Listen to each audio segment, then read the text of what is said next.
What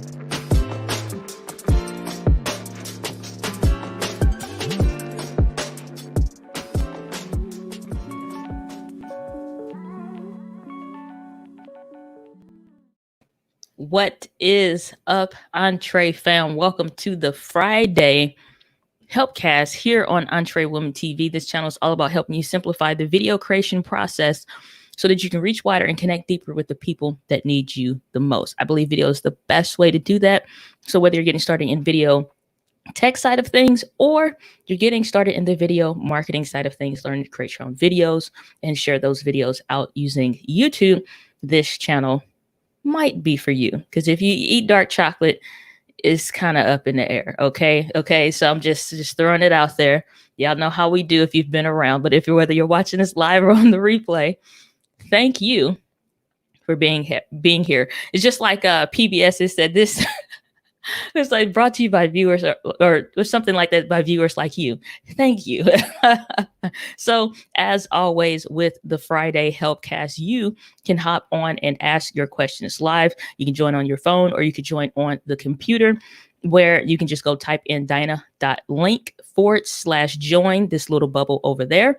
And that would allow you to hop on with me so you can ask your specific questions when it comes to your video tech, maybe taking a look at your videos and things like that. Now, you can't, I don't think, add links to your channel, but if you want your channel looked at or reviewed or things like that, and just click on your name for your channel, or you can tell me your channel's name, and then we can go ahead and pull that up that way. But this Helpcast is for that reason. If you need help, because obviously I can't spend a ton of time walking through, literally, giving free coaching on a one-to-one basis to everybody. There's over 7,000 of you amazing people here, and it is very hard to do that. And I just don't even think it's possible. But the Helpcast allow me to do that. So every Friday, you have an opportunity to hop on here live and ask your specific questions. So let's hop over into the chat. We have IA, okay, so one. Tell me how to pronounce your name so that I don't butcher it. But it's like Aya or Ia something. Hello, good to see you. Glad that you're here. We have Billy saying, hello again, Diana. What's up, Billy? Remember seeing you in the comments. Good to see you. Glad that you are here. We have Monster Raiders Gaming saying, hey, well, what is up? Good to see you. Glad that you're here. Qual Comedy saying, hello, Diana. Hello, good to see you again. Haven't seen you in a minute. Where you been? Okay, Fridays is family day. Where you been? Okay, I don't want to hear work. I don't want to hear whatever. I want to hear that you snuck on your phone, okay, and you joined. This is family day, all right? And so, I see you in the background there. I'm gonna hop on and get you together in just a second. Just make sure you have on headphones and you got some kind of microphone, but something like that. But I'll pull you up in just a second. But I do see you in the background there. So let's see here. Enjoyed your cast in the Think Media community. Yeah, it was pretty cool. Getting to be featured in the Video Ranking Academy, which is Think Media's premier program, which I joined a long time ago, and which I still obviously use. Yeah, getting to be featured there. So that's long ways away down the road. So Aya, I'm butchering your name. I apologize. Saying you want a channel review. Okay, awesome. So I see you in the background. So I'll pull you on in just a few seconds. Let's go through, say some hellos. Say, wait. I'm skipping. Okay, we got there. So what's up? I'm the Brown. Good to see you, brother. Glad that you are here. We got saying, oh no, not the white chocolate takeoff. Y'all know what it is every time. I don't care what interview I'm doing. I don't care. If I could be on CNN and they say, Diana, tell us the tips about how to make great professional videos for entrepreneurs, I'm going to say, well, before you hit record, eat a bar of white chocolate. It absolutely is going to get you 1 million views, 1,000 subscribers. No, just kidding. It said dark chocolate saves. No, it does not, Doc Rock. Okay, it does not save lives. So saying Monster Raiders Gaming saying, I remember when Diana got started and headed up the chats, keeping up the good work. Appreciate it. Saying, hey, Diana, what's up, Julia? Good to see you. Billy from Billy Quick International based in Singapore. So it's past me. Whoa, it sure is. Y'all 12 hours. Yeah. Oh, man. So Appreciate you sneaking on in the midnight hour to come join the Helpcast for sure.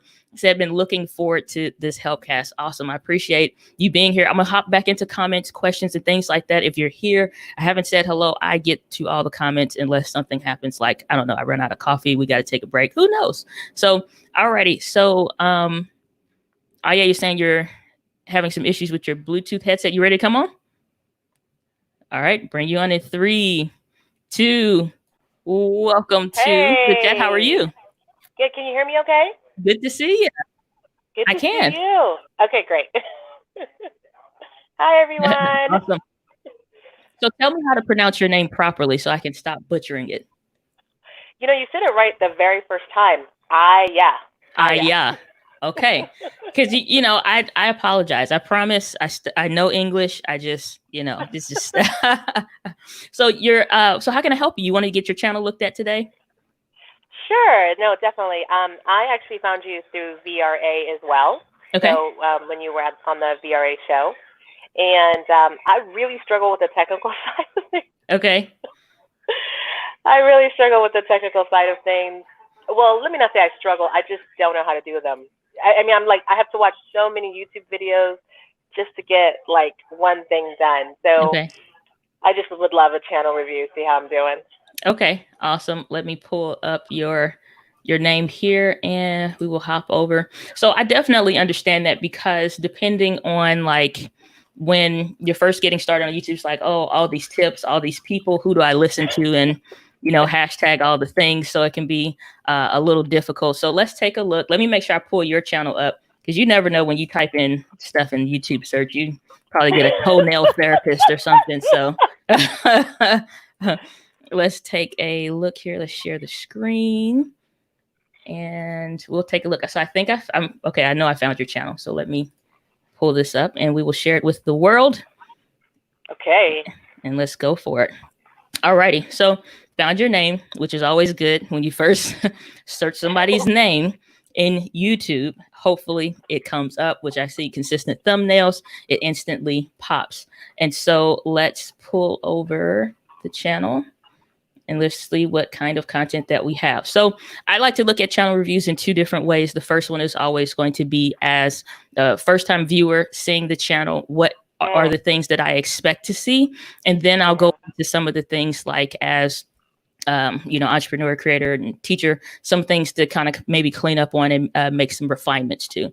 So. Okay. So first things first, like the contrast is always good. It's easy to see. You got the pink and the white. It stands out.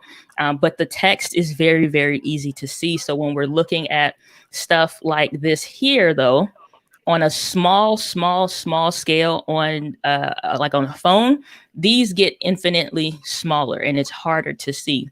So I would say it's like this kind of text that you're doing over here. Let that be this or something similar so people can still know what it is. You have up here, you know, new videos every Friday. That's great. So Christ-centered encouragement. So that's awesome. I would simply say first off the rip, though, make sure you have, like I talked about this before I was in hosting the Women of YouTube Facebook group this week.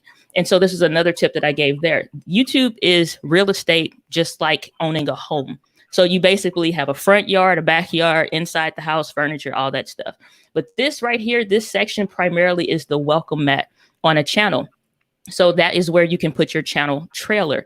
Tim Schmoyer of Video Creators has a very great tutorial video walking you through the components of what should go in there. But I would say definitely say, hey, my name is Aya. Here's how you pronounce my last name. Here's how you pronounce my first name. Here's some things about me. Here's what I'm passionate about. And here's why you belong here, essentially. And so that people know what your channel is about. And so you get a big old ridiculous size spot. Let me go to, let me pull up my channel real quick. And I can show you what I mean by that, because you want to, if YouTube is giving you tools and resources and stuff, we always want to take advantage of that. So when you go to the customize section of your channel, it'll give you like 2 types of quote unquote welcome mats. The first one is going to be for new visitors. So anybody that's new, what are the things that they should know about you? Like, you see how big this takes up? You still get this on a phone, but you still want to give them some kind of a welcome mat, so to speak, to say, here's what I'm about and all the things. I even followed the Tim Schmoyer's format for doing the welcome video in the channel trailer, so that people know what the channel is about. Especially if your channel ever moves in a different direction, you can always update that. But then secondly, you always get the 4 returning subscribers, and you can constantly update this video. It's a little pin tool here, and you can pick what should they be watching potentially, or what's the latest video. So when we come back over to your channel, it is great that you have this decked out here as far as your homepage, because again, it's like the outside of your house. What does it look like? Is the yard clean? Is it, or does it have like dirty diapers and shopping bags in it? It's kind of a thing. And so it's good that you have this consistent thing.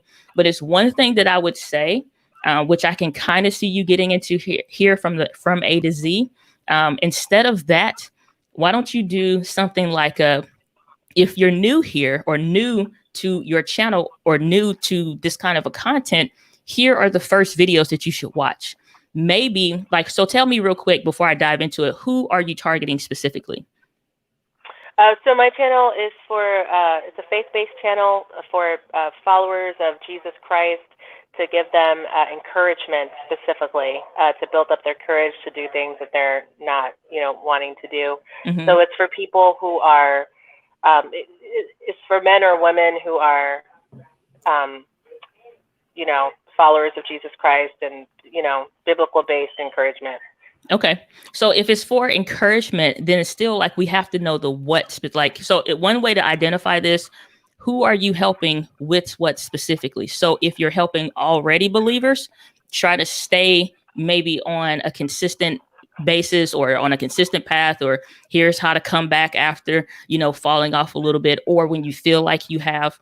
Or is it for somebody that's not? Or is it for the unchurched? Maybe you were going and you stopped. So it's like the who are you helping with what specifically really helps to identify that, so that it's not just like, here are some things about whatever dealing in the Christian space, and just to encourage you. We still have to answer and address the how. So I'm not going to dive into like breaking up the videos and stuff like that. So I would say the channel trailer is huge for that. And then the second thing also, the same way like you have a description here, like from A to Z, they could watch the videos. What will be more beneficial to somebody that's new is understanding, like, take them through the journey. Like if you're giving somebody directions, don't give them landmarks, like on the right, like 2 blocks is the McDonald's, and then turn left where the shopping cart always sits on the corner. Like, no, like give them specific instructions in how to best navigate your channel, so that they can get the best value out of what you have. Because anytime you confuse somebody, you lose somebody. And that's never what we want. And so we think, well, it should be obvious, but we really have to dumb it down as much as possible, so that it is very clear and without any questions whatsoever what it is that you're doing. So let's see about the About tab and see what we have coming up here. So yeah, I would probably flesh this out a little bit more here, just so that they can, if they're coming here, have like, you can describe your whole life story if you want to, but it's a specific job that the About should give. But let it speak to the person. We always have to be addressing the person, the problem, and their pain point. So start speaking to that. What made you want to start creating the content? It's like, hey, I remember when I was 22 and I was doing this and I couldn't figure out the how. And then I really wish that I had found this. So this is what this channel is for. So even refining like just encouragement. Okay, that's kind of blah. What is it? Again, who are you helping to do what specifically?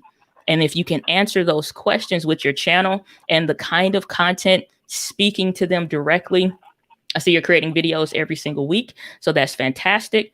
I would say though too, like the description. So I use TubeBuddy. So you can go to dyna.link/TubeBuddy. I think it is, even if you want to like a free trial for that. But when it comes to specifically with there, I'm gonna tell you a big no I see already is like, share, subscribe. They don't even know what they're liking yet. You know what I'm saying? They don't know why they should subscribe. Why should I share this? So the description, if like YouTube, when you search, like what do we go to? And when we search your, like, for example, let's just search my name. And then we'll be able to see. So like, just for the fact, because it's easy, you can see you only get so many characters when you first type in anything, well, I could type in like how to cook rice and it would be the same kind of results. YouTube is only going to give you a certain amount of something. So yours said like, share, subscribe. They didn't see that. They don't know why yet. You know what I'm saying? Like, make this make sense for that person. So I would get rid of the like, share, and subscribe and really flesh out the description so that it's having a conversation with them of why they clicked on it. If you like, for example, so it's like the will of God for your life and spread the gospel. Are you talking to them or at them, or are you having a conversation with them or asking a opposing question, something like that? You know what I mean? So you really, I would say, go back through, even like with the tags and stuff like that. That's great. However, make sure, especially if you have a message in your heart, something that you want to share, what I would suggest doing, make sure it's something that people are actually searching for. And this is the last thing I'm gonna dive into. Let's see. So you type in the first one being how to find the will of God.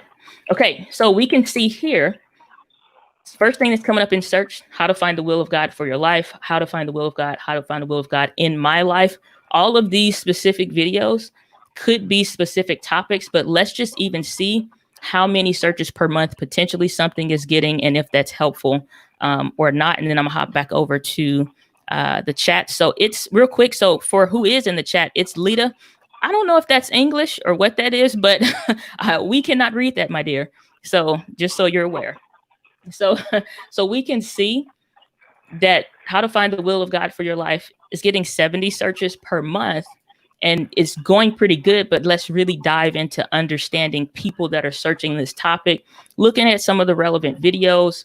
What is it that you could do to really dig in to help somebody in the topics that you're talking to them about? Does that make sense? How can you see that it's getting searched 70 times? So this is using here I am. All right. This is this right here specifically. This is called Keywords Everywhere. So it is like a paid plugin kind of a deal. And so I think it's like $10, and then they give you like, let me see here, I can show you this tool right here. So you pay for it, and then you get like 100,000 credits for like maybe $10 or something like that.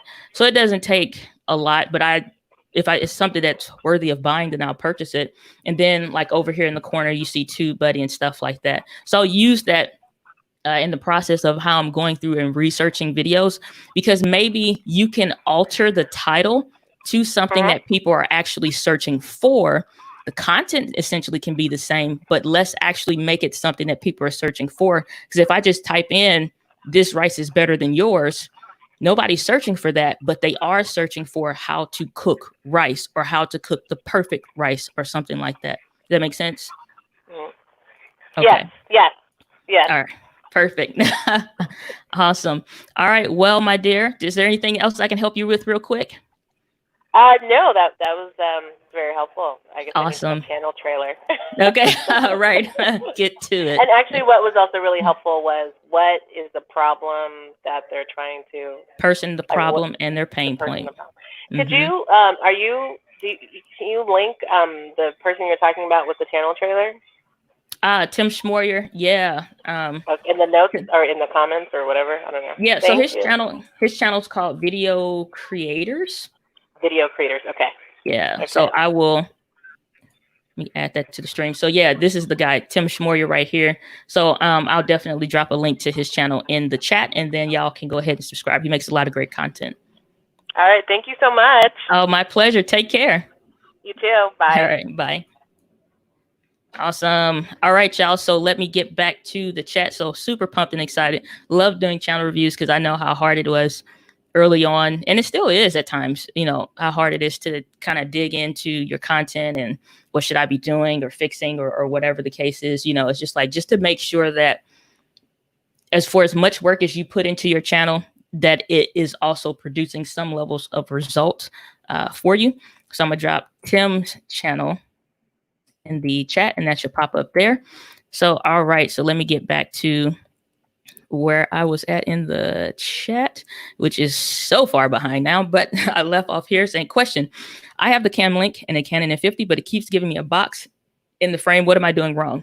There's nothing that you're doing wrong specifically. the Canon M50 does not have clean HDMI out. So even though you can connect it and there are workarounds that you can do, more than likely what you're seeing is the autofocus box showing up. So for example, I'm using my Sony camera. It actually has clean HDMI out. So even though like it has the little eye autofocus and it looks really weird to see this white box literally on my eyeball, you guys aren't seeing that because it has clean HDMI out. It just shows only the image and not the interface. With Canon, the M50 specifically, it doesn't do that. So you literally would need to turn off autofocus. It's a little button on the back on that directional dial that'll say AF and MF for autofocus or manual focus. When you turn it into manual focus, you now need to adjust the focus, meaning you would need to turn the wheel and turn it on yourself so that you can be in focus or not in focus, hopefully in focus. But that's what that is. Eddie, Miss Fox, how you doing? Good to see you. I'm so happy to catch you live. Awesome. Glad that you are here saying hi, Dan. It's awesome to catch you live doing your thing. From Yolanda, good to see you, Miss Yolanda. Glad that you are here. Pumped to just be here doing my thing. So we have Qualcomm exam off Fridays in the summer. I signed up for the notification, so I'm straight. So now I'm straight. Okay. You know, if you haven't hit the bell, for those of you that haven't hit the bell to be notified, because I'll get messages like, I'm not getting notified when you live, and they may find out like later in the day, missed the live chat. Hit the bell notification. Furthermore, you can go to dianagladney.com, join the email community. You get way more content there in addition to the videos as well. In addition to just like we had the games last week and stuff like that, celebrating hitting 7,000 subscribers, where I gave away some eCam lives. Well, I did one with my email community, so as well, but that one was like email only.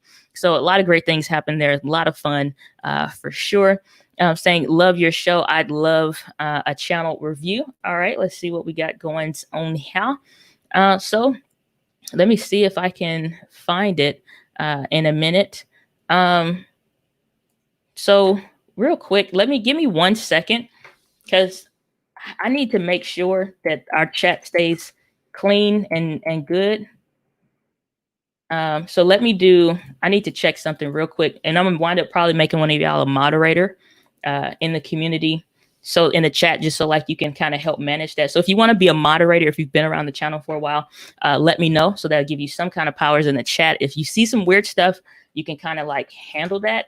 So I've never had that to be an issue, but I just kind of want to make sure that we don't have that issue. Okay, so I don't know. So again, let me know if you probably want to be a moderator or something like that if you've been around for a minute. All right, so saying Cheryl, saying you looking forward to the Friday chats. Appreciate you being here. So let's do, we got Ms. Fox. Let's see if your name comes up in chat, not chat, but in search on YouTube. And then you can tell me, okay, so we got it. So let's go over to share the screen. All righty. All right, so this is your channel here. So 23 subscribers, 46 videos. All righty. So yeah, if your channel if you're creating content, then it's like, you should be good. But like, okay, so here's the thing. First things first. It's weird to come to the channel and only see these many here. It's like the upload search thing, and we're not seeing any other information. So like, it's literally essentially blank. There's nothing here that we talked about. So like, all this real estate is blank. And so I'm thinking like, oh, is there only so many videos when somebody's new and they're clicking or whatever on your name and stuff like that? And then we come over to the videos tab and we're not really sure what we're looking at.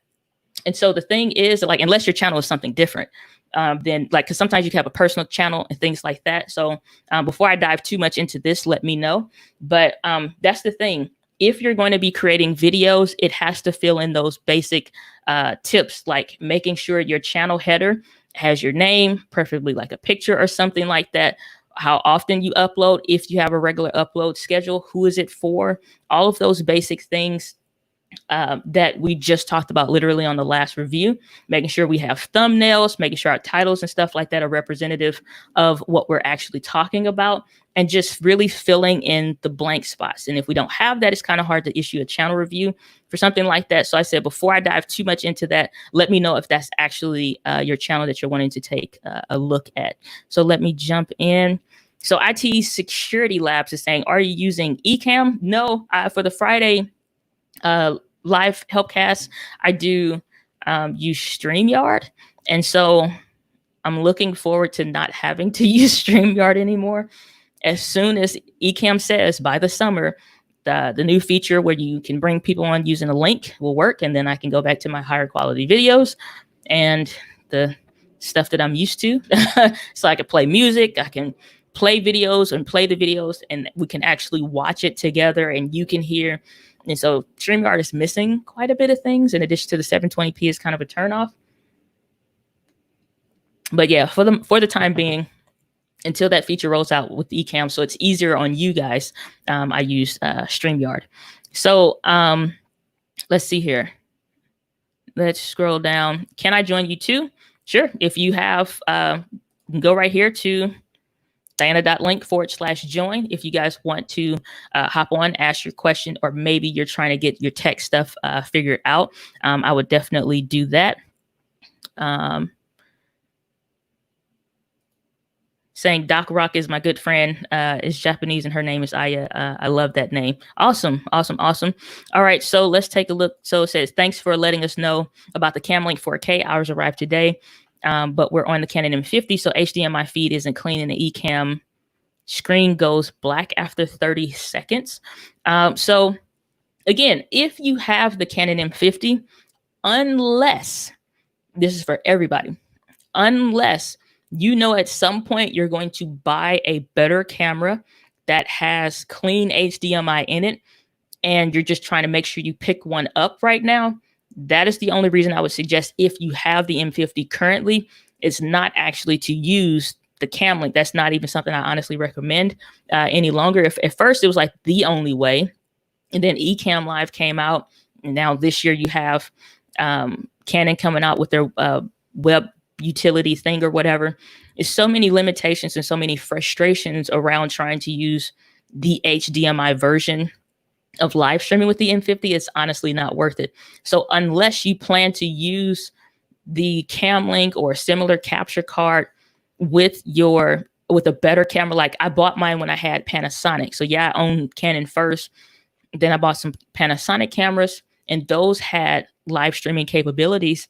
And I kept the Camlink because I'm like, well, I'm probably not going to stick with Panasonic long term.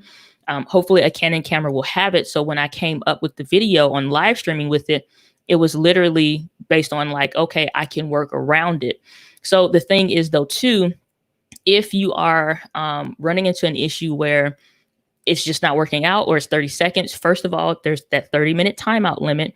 And then secondly, I would say make sure that you have it set at 30 minutes, which is the max. And you literally would have to like touch the button, the shutter button slightly, like that half press, to wake the camera back up, because it's going to go to sleep every 30 minutes. So just long story short, I wouldn't suggest using HDMI. Just use the USB method for live streaming or something like that.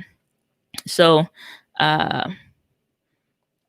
So if you are hopping on, just make sure you check on for your, make sure you got headphones at least, or you're in some semi-quiet environment. And then you got at least a microphone to your phone. So that should be good. And I'll see you guys hopping in on the back end. So I'll be bringing you on in just a minute.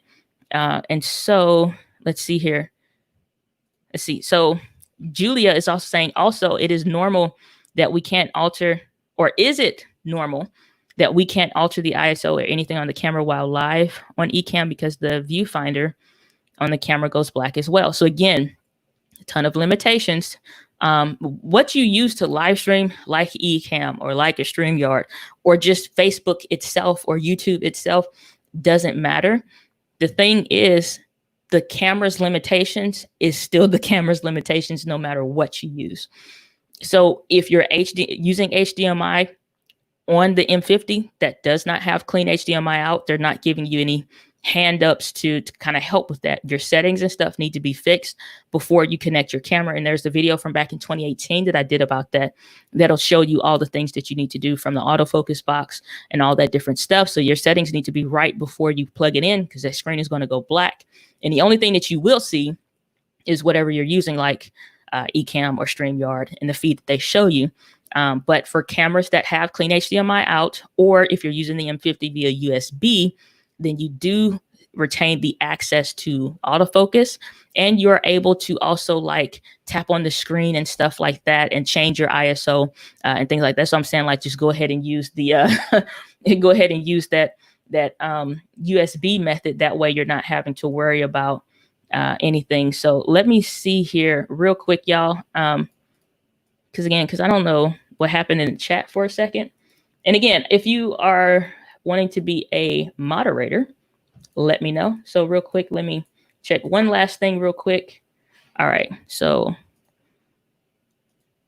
I'm going to add some folks to timeout.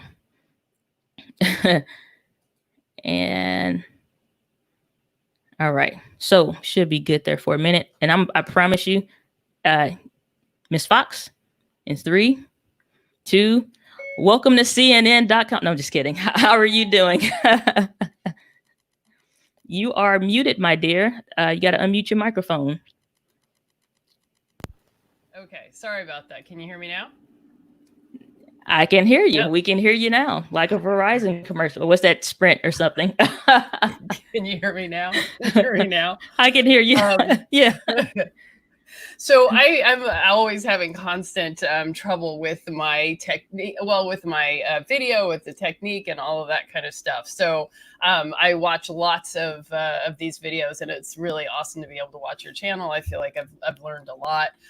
Although I still can't figure out, I do have a Canon, which is hooked up to my computer, and I use Ecamm Live, yet I guess it doesn't want to work with StreamYard, so we're using the terrible camera that's in my computer instead of my nice DSLR.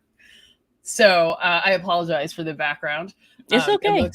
It looks much nicer, but I'm starting to do live streams, and I'm really enjoying it. So I'm trying to get better at it. But I didn't tell you the correct channel. So you were looking at my personal channel, which I never use, and that's why there's no no subscribers.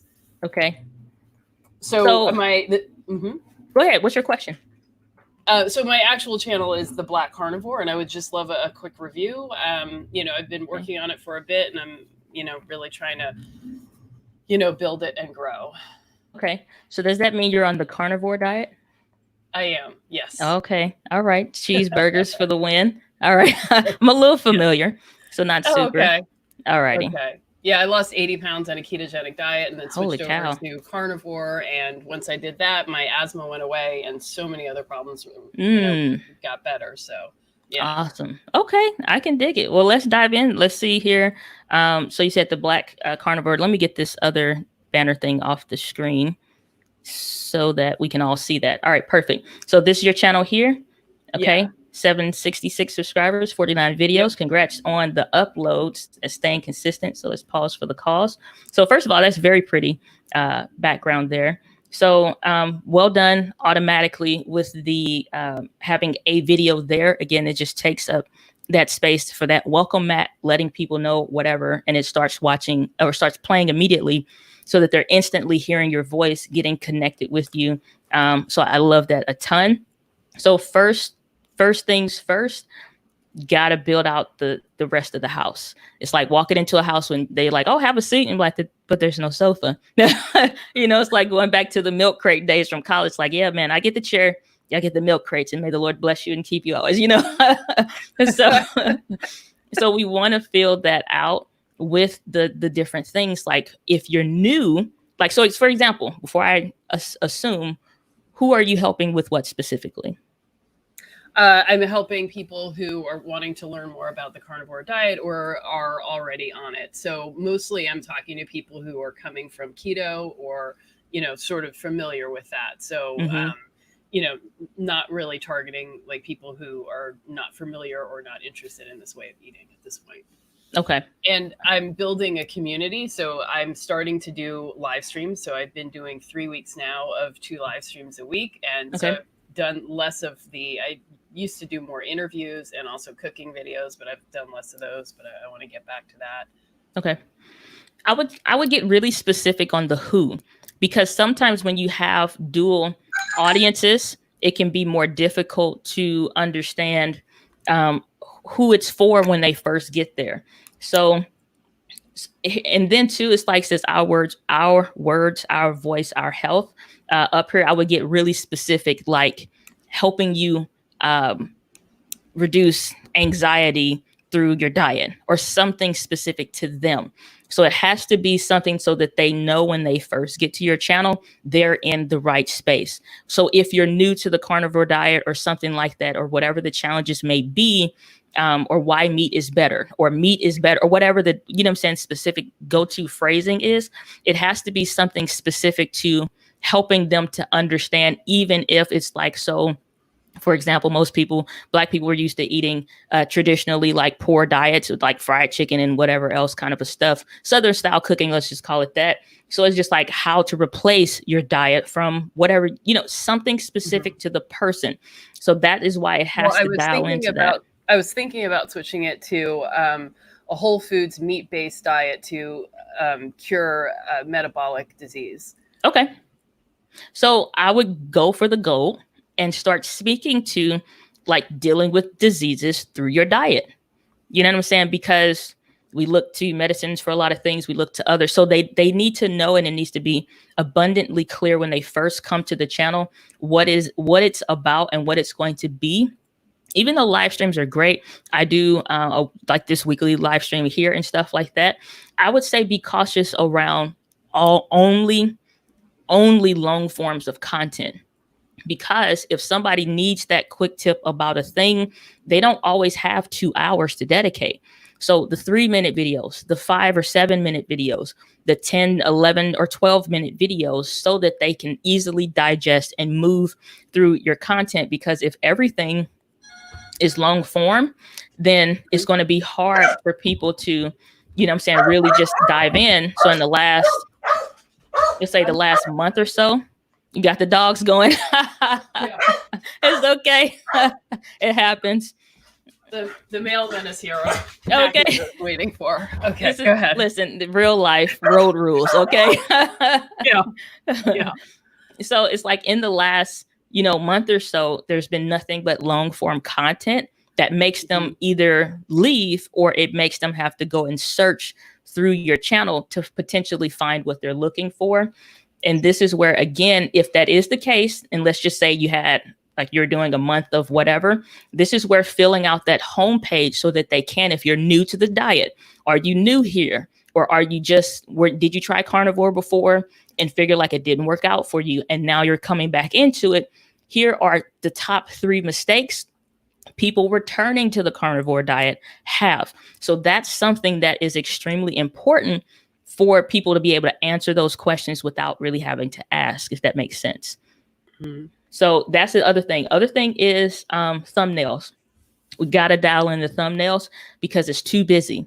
Like, there's no way to really look at it, the thumbnail, and we have to think about the viewer, the person that's on the keyboard.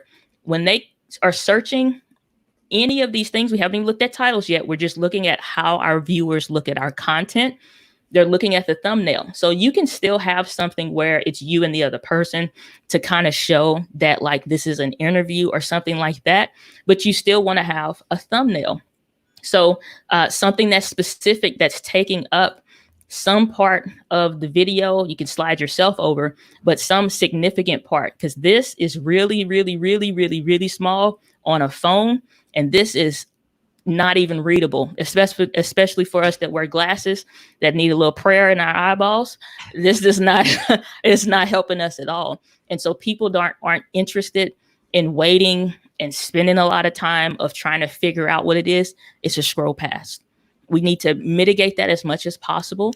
That's when you start going into your YouTube analytics and you start to see things like impressions that show you how many people saw your comment, but they didn't click. they saw it, they were exposed to it. YouTube may have pushed it out. Like I'll dive into, let's look at, oh, it's analytics tab. Let's look at my analytics here and I can show you exactly what I mean by that. I guess take this video. Alrighty, and we want to, let's go to reach. So on this tab, and all I did for those that are following along trying to figure out what I'm doing, I clicked on my YouTube studio, clicked on the analytics, and then clicked on a video. From there, you can just go to reach. This funnel system right here is key if you're trying to figure out what's going on or what's not happening, because this first layer, how many people were exposed? So 44% of people, or 44% of from YouTube came from recommending my content. So that's close to half of people that saw that thumbnail or that video, it came from YouTube recommending it. Those impressions matter. And then it trickles down. It's just like, oh, 6.1% of the people actually click. So it's telling me all the things and literally breaking down, oh, I have an 8-minute average view duration. And here's like the watch time from those impressions. So literally from YouTube doing its job of what people think the algorithm is some evil demon somewhere that steals all the white chocolate in the world. It's just not the case. And so we have to look at and pay attention to the things that YouTube is giving us for to understand it. Then the last tip here, because I don't want to dig and I don't want to be rude and just pick apart videos, but let me show you one last thing here. And this is the audience retention. And this is why I was saying be mindful of things like, and this is a super old video, so whatever happens, y'all gonna see it when I see it. So I'm clicking on the audience retention. And here is why with long form content, we have to be cautious. Now, again, this is maybe like 2 years old, and then I'll show you one that's more relevant, because everywhere that we are in the video, now that granted, it's a 23-minute video, but it's a deep dive for sure. YouTube will tell us exactly, oh, the video started and then people start dropping off, and I'm down to 50% or so 4 minutes in.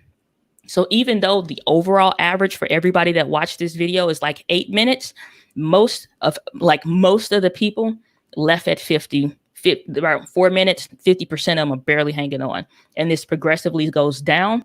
And then you see this huge spike here at 18 minutes. It's because somebody skipped, or people are skipping to a specific point, especially when you put timestamps in or whatever.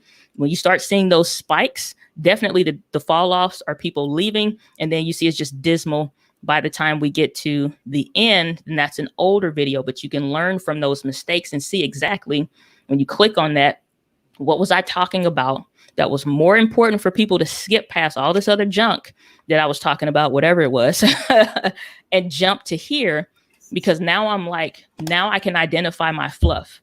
All of this could have been deleted. You know what I'm saying? If that's the case. Now, if it's not, and I'm not, again, I give myself a little bit of grace on older videos because I was super talkative and I didn't cut the fluff. So now we go to a more recent videos, and I think this is good for literally anybody. Let's take a look at, let's actually take a look at the last video I just uploaded and see how that's doing. So let's take a look at the analytics here. And then, so we can see, let's go to the, what was it, audience or reach? Is that where I was at? Or maybe not. Audience retention. And let's see how this one is doing.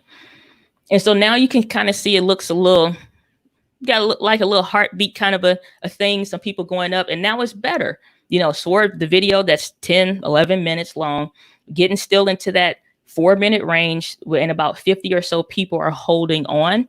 Because again, something I found that I did wrong, and I thought about this, but I had already uploaded the video. I talked about tip number 1 too long. All of this, I could have saved myself a lot of trouble once I hit the point and deleted that much part of the video. And then I would probably see to about here, as I have with other videos, the retention is longer. So this is where we can start to see, again, even those little bumps, somebody skipped. Why? They said, oh, this part right here is not important. Let me skip. Now I do have timestamps in some of the longer videos, but if they're just scrolling ahead, like, okay, hurry up, I'm done with this one. Okay, good tip, move on. we have to be consciously aware of that. So that's what I was saying. Long form content, it can impact, we think longer video, longer watch time, not necessarily the case. So that's something that we can consciously be aware of, how well something is doing and how well it sucks when it comes to that kind of a deal. Kathy, I do see you in the background there. So I'll get to you in just a second. But that's what I would say. Like when it comes to like reviewing your content, you got to get those thumbnails together. You got to dial in those titles, descriptions, all those basic things. Go back, fix those older videos, and just come up with something that's good and contrasty. Like you can see the words, they're big enough. So if somebody's seeing that in search, then they are actually able to identify what the video is about and make a decision versus scrolling past if they really want to watch it or not. Okay. Can you go back and change thumbnails? Does that change anything about your analytics? I mean, if it doesn't have one, it's not going to hurt it, you know? And so I never release a video that if I'm intentional about like it coming up in search, because it's sometimes like vlogs and stuff, I'm like, you know, whatever. But if it's something like I'm specifically using that piece to go wider, like I was talking about things that go wider and go deeper, vlogs go deeper, live streams go deeper. Everybody's probably not interested in hanging out an hour or 2 hours with me or whatever, but you'll watch a 3 to 5 minute video on something relevant. So the title needs to be spot on. The phrases, keyword phrases and stuff need to be spot on. And the thumbnail has to be there. And so real quick, just to show you, you can actually, here we are. You can go through, you hit the details part of that video. And then when you scroll down here, these are the ones that like YouTube generates on its own. And then when you need to upload one, it's like a little plus button here and you can upload the thumbnail and see how well it works. But this is also good though, too. You see for generally probably what somebody would see on desktop, but then you also see how small it is for somebody potentially on the phone. And if you can't read it here, they definitely aren't going to see it in search. Okay.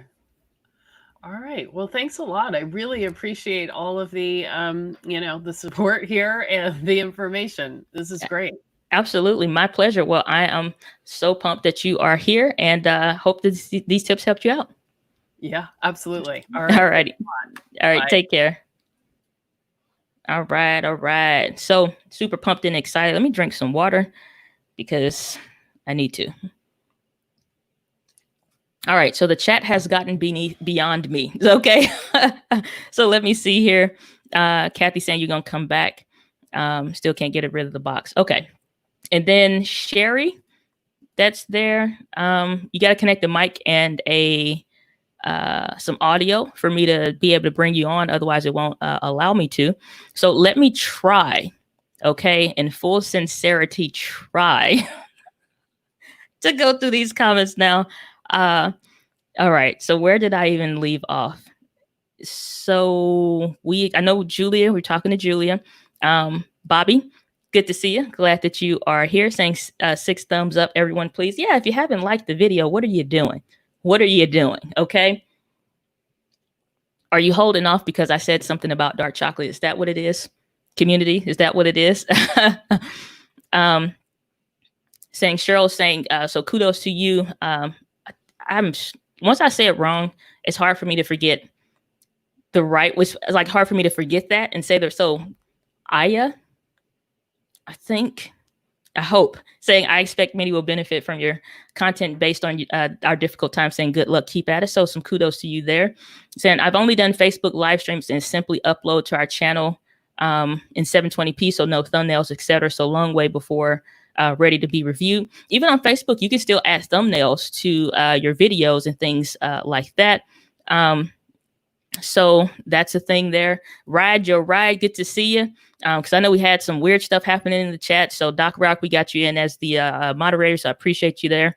Yolanda calling that out there. Yeah. So I don't know what the heck is going on with. I'm like, wait. I'm like, did somebody just do one of these on the keyboard and just like hit enter? Like, yeah, that's a great comment. I think your video looks great on my phone right now.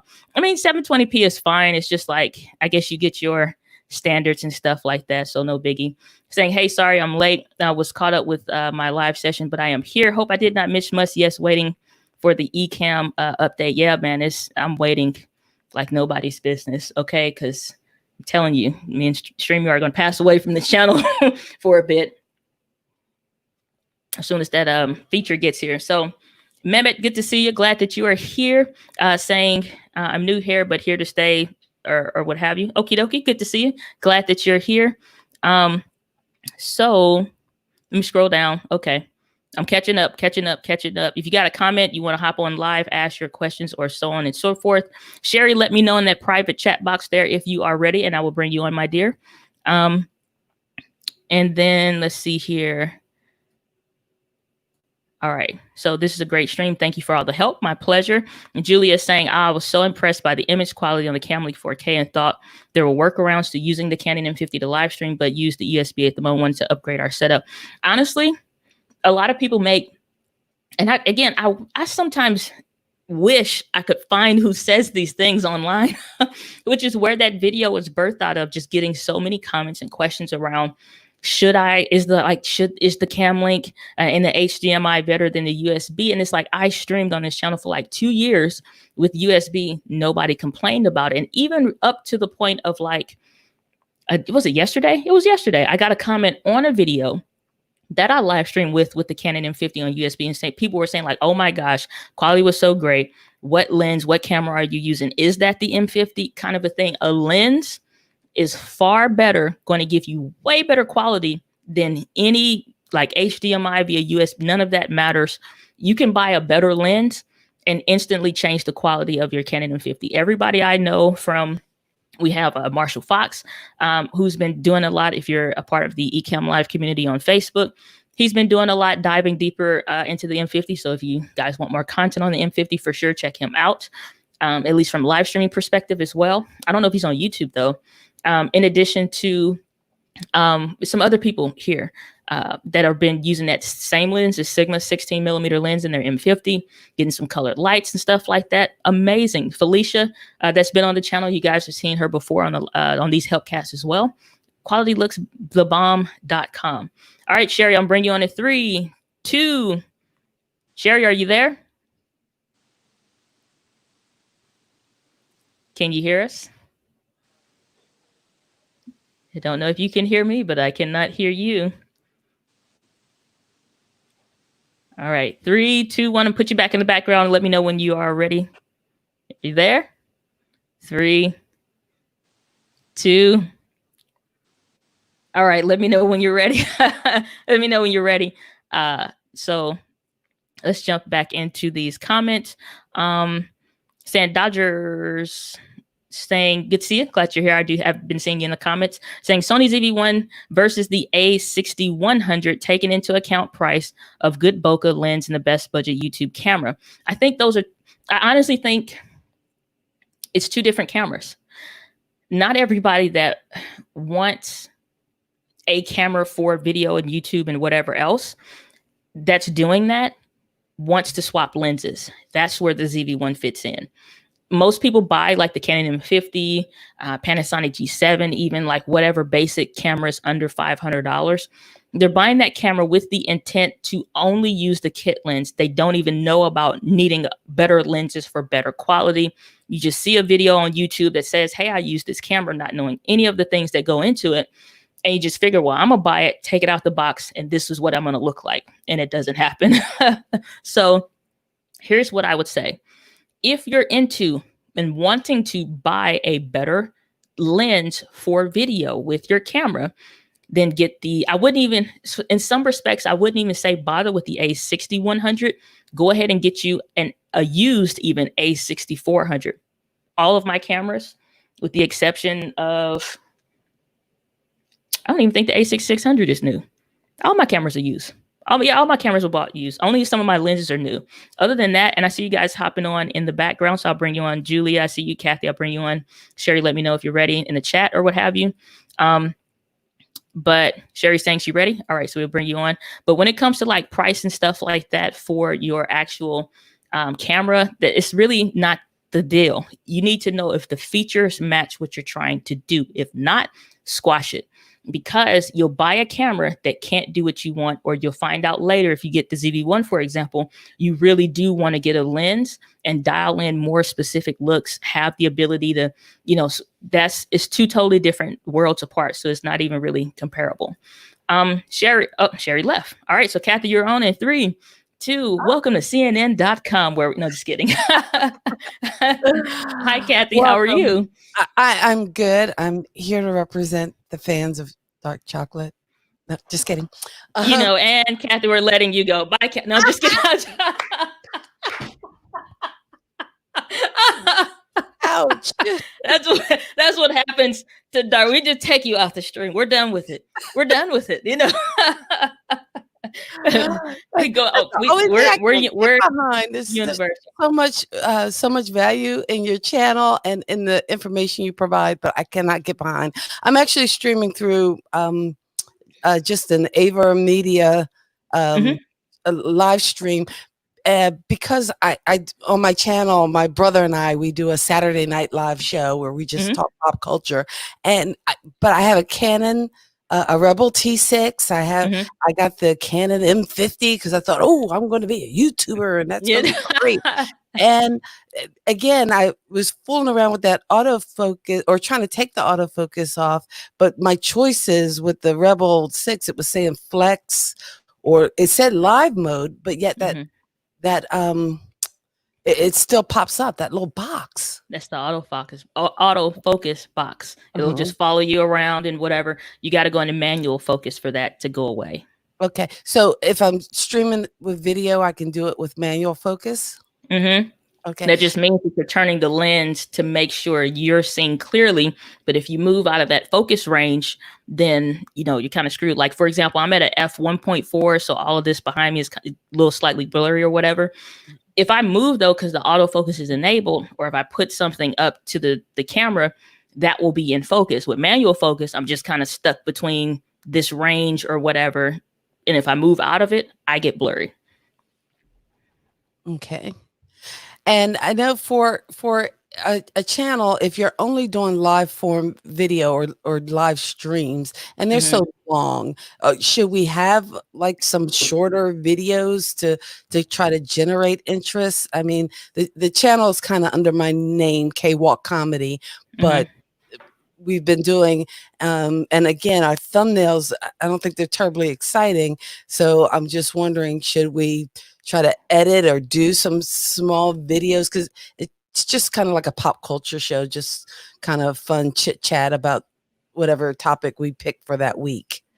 Well, I mean, it really, if you're creating content for people, everything has to be for the people, you know, and it's just like we at some points have to kind of pull back on what we're comfortable with because the people want something else. If I just decided I'm not going to wear no bra, no, just a house coat and just let my hair do whatever it wants to. Don't even brush my teeth. You see string being stuck and it's just like, y'all deal with it and I'll give you these video tips. Y'all don't want to see that, you know? So we have to create content that's for, like, if I'm willing to cut 4 minutes out of something I literally said in a video so that it better serves you, we have to do the same thing if we're asking people to say yes to us and our channels to actually do something to have some level of significant growth versus people like, yeah, I'll check in, I'll subscribe, and I'll see it when I see it. So same rules apply. The thumbnails have to be around whatever. I would still say you can do like so you said it's a pop culture kind of a show. Yeah. Who are you helping? Well, I know I got a couple of videos that I just put under there. I had a playlist just called like Kathy Can, #Kathy Can, where I just whatever floats my boat. Originally I started off just in quarantine, doing a Saturday night show where I was just talking, you know, 80s movie music. And then my brother came on and we started doing it together and it was just like a bonding moment. And, you know, usually we stream on using StreamYard, Facebook and YouTube, but for the most part, people are watching us on Facebook and we're commenting back and forth and kind of going with the flow. But I was just wondering, because I was part of the VRA challenge and wanting, I have another channel, Year of APing Dangerously, that's kind of more professional where I'm giving advice to educational leaders. But this is kind of my practice channel, kind of for fun, to learn some editing, to do some different things. So like, yeah, those odd videos in there with the pot mic review and the me baking a cake or whatever, were just partly for me to practice kind of some editing skills. Get you. I get you. I mean, honestly, on every video, whether you guys are aware of it or not, I'm experimenting with something. And so that's fine. But again, if we're asking people to subscribe and we're asking them to say yes, it has to be very, very clear of the what they're going to get and the why. Some like talk shows have worked for a very long time, but YouTube is a video platform. So unless you're already some kind of a dynamic personality or something to where it's an interest of somebody or the topics of our interest to somebody for a reason. For example, we had the Black Carnivore Diet young lady on, and we were just literally just talking about that. If we're having conversations around a topic or a theme of things that people want to talk about, then they'll join. That's why y'all are here. We're talking about videos, some other stuff that you can learn that helps you.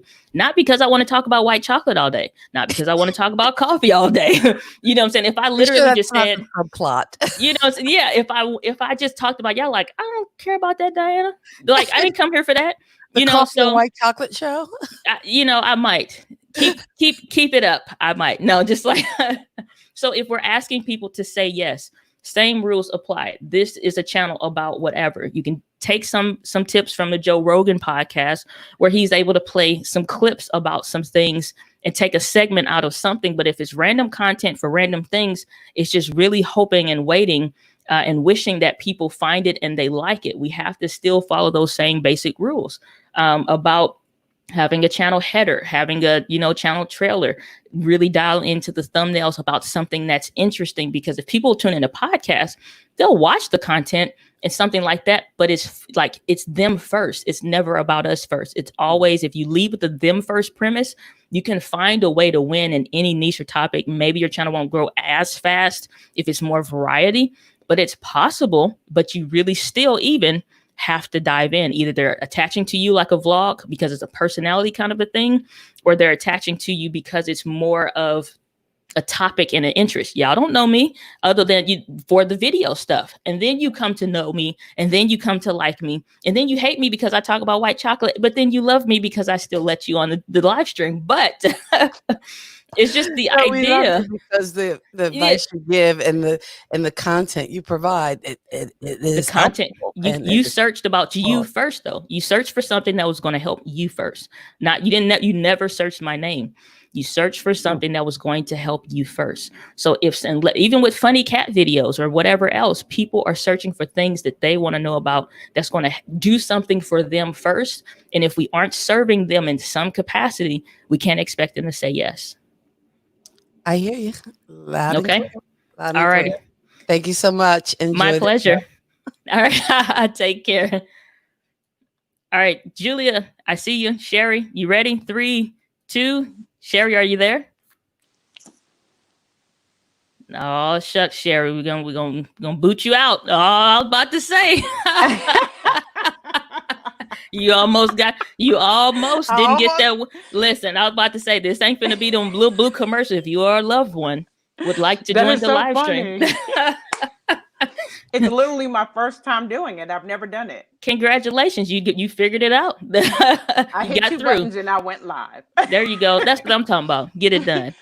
Well, I don't actually have a channel, but I'm thinking about possibly doing one maybe in latter part of this year, early next year.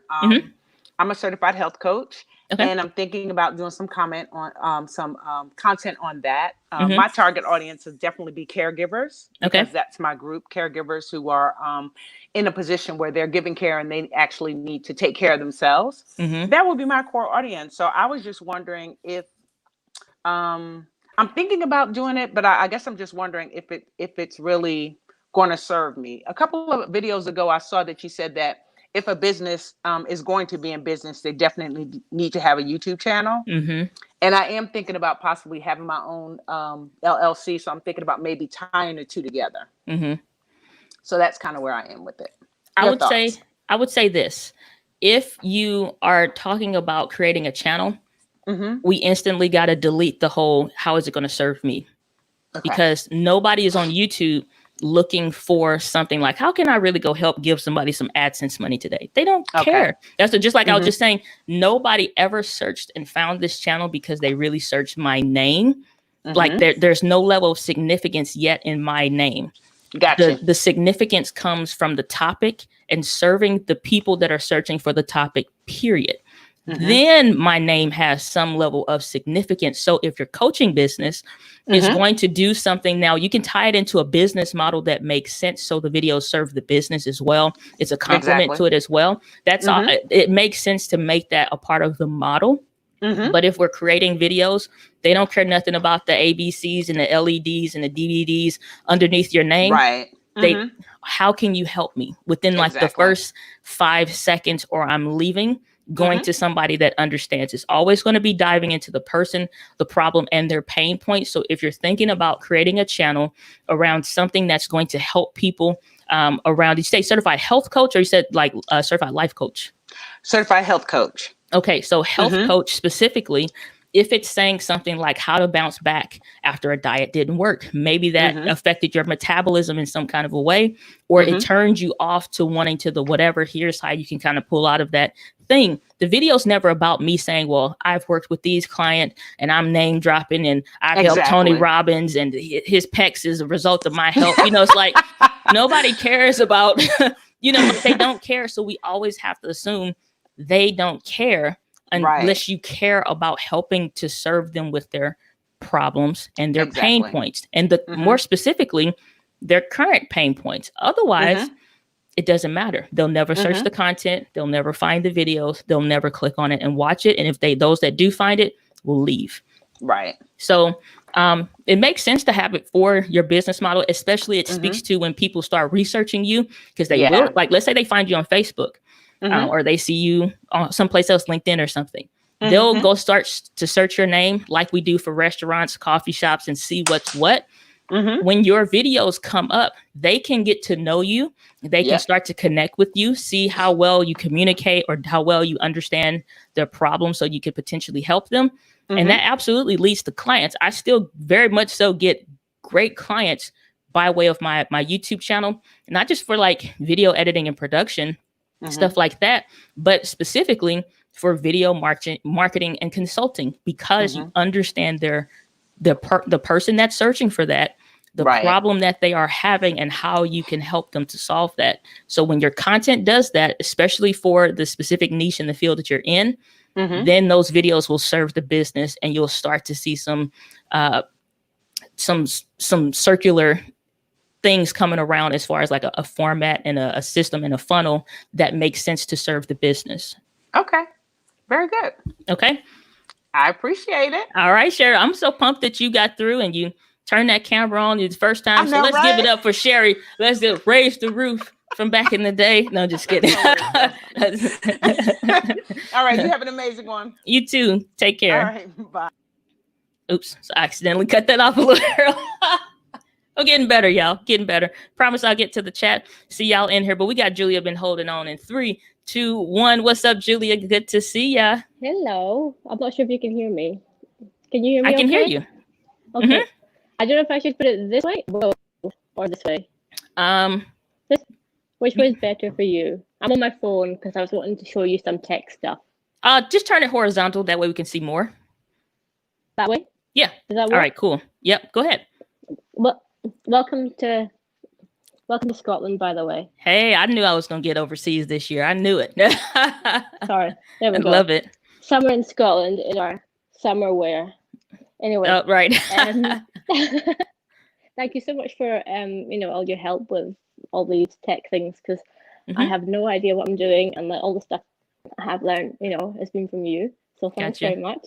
Absolutely. Now, I don't know if I can turn this around and then I can show you the stuff I have, or what do I press? Is it cam?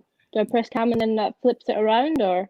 It should be it looks like 2 arrows or something like that allow you to flip the camera, or you can just turn your phone around, whatever works easiest for you. I'll just turn it around because I have no idea. So basically I have the Canon M50. And I got, sorry everyone if this is all shaky because I'm on my It's phone okay. here, We're here for it. And I also got, you said you actually talked about this. I forgot what it's called. It's the sound thingy, so that you can link in the sound with the road. God, I'm really not very good at this. Yes. With the road. Road wires. So I got that, and I'm not sure if I have the right thing. I've got the Rode VXLR Plus. Yep, that's perfect. It's so hard to find the camera in the right place. So I don't really know how that links in because it's a 3-point. Oh my God, where's the camera? There. I don't know if it fits into this bit here. You got to take that plastic part off. I don't have one near me, but you got to take that plastic bit off. It pops off just fine. The bit that says Rode, you mean this clip? Yep, you can pull that whole part off, so that way it can snugly fit into there. Oh, that's that, but it actually fits into the front bit that says input. Yeah. Yep, that's perfect. Oh, okay, perfect. And I wanted to check because it was actually me who was asking about the whole cam link thing. So I linked it in with this. Now I don't know how to set it up on the camera. I don't know if you have to alter anything on here because I hope you can see. Let me know if you can because we can't. We can't. Is that right there? Because this is my iMac screen, and I always get that if I'm in Ecamm Live, it just goes black. Okay. So I get it for 30 seconds, and then it just goes all black. Is your camera facing the windows? Is that what that is? No, so I'll move back a little bit. So we've got the iMac there, and then the camera is. Can you see the camera? Oh God, this is so tricky when I. It's okay. I know it's a little hard. Yeah. So there's the camera. Okay. The cat. And there's the iMac. So we have it linked up, and it links in with the cable. Okay. And if I turn this on a second, it should work for 30 seconds. There we go. So it's on. Okay. I mean, I get all of these that I don't know how to take off. If you I have are it up high because it's nighttime here. Okay. If you are, but then after 30 seconds, it'll just go. It'll go dark. So I have it actually plugged into the mains. We call it the mains here. So I have the camera plugged in with this thing to actually the AC adapter. Okay. Yeah. So I thought that would keep it on, but it just after 30 seconds, this just goes black again, and I can't alter anything on the camera. I can't do anything. Okay. And I don't know if that's normal or not. So that is normal. The reason why is because you're connected in via HDMI. That's the only way you're seeing those icons. There's no point in even connecting via HDMI. Just connect via USB. If your camera's going to sleep after 30 seconds, anywhere from 30 seconds to 30 minutes, and it's going to sleep and all that. We're off already, yeah. Yeah, so it's that sleep timer that's in your camera is still active in HDMI. So you'd have to gently touch the shutter to wake the camera back up. There's honestly no point if you're using, especially if you're using Ecamm Live already, just connect via USB. So that you're getting rid of that time limit. You can still have all the icons on your screen to be able to make those specific changes. And you don't have to worry about all the extra other stuff that comes from using HDMI. So I honestly wouldn't even use HDMI at all. I would just use what you are already using. And then two, even though it's nighttime or whatever, you can still use lights and dial in bring that ISO down because 4,000 is extremely high. So honestly, you really don't want to be going over 1,000, especially indoors, because you can control the lighting some. And that could just be bringing the lights closer to where you are. And especially if you're indoors, you want to try to control that lighting as much as possible. I'm literally I'll have a window right here, but I have one light right here that's focusing on me, even though the rest of the room is dark. And you just need to be well lit. Unless you want everything well lit, then you need to add more lights. And you can reduce that ISO. Part actually of our issue, I mean, we do have lights, but I don't actually have them set up right now. Part of our issue is actually for online yoga classes. So we can't have the cameras as close because we have to have the distance so you can have your arms up and stand. So we always have to have them so far away. So you can't have it as Okay. It's easier if they're closer. You know what I mean? That's okay. You still can bring that ISO down. You're just now increasing the intensity of the lights, for example, and that's fine. You're just making sure your area is well lit, and making sure that the lights, I don't know if you're using softbox lights or LED panels or something like that, or just regular house lights even. But you want to at least make sure you have some lights, maybe a couple in the scene, use some lampshades or something like that, depending on the setup. But then make sure you focus the light. You can, instead of just having it on and faced wherever, focus that light in so that your whole body then at that point is well lit, so people can still see you. And just do some tests, and then you'll be able to really dial in and see where people are and things like that. And just so you can, you know, still get that quality that you're looking for. Thanks so much. Just one more thing. What sort of camera is actually best if you want to do, you know, live stream? What would you recommend? I mean, I don't think there is for, you know, the Canon, for the Camlink 4K.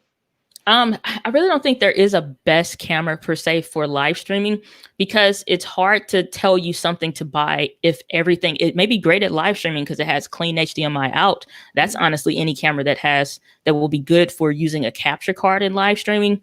But at the same time, especially since you're using the Canon camera, you already have Ecamm Live. That's perfect because you already have it. I don't think there is a best camera for live streaming. I think whatever works for you, if you can get it to work some kind of way, which most brands now have a USB method. And if it already has clean HDMI, then you could use the Camlink.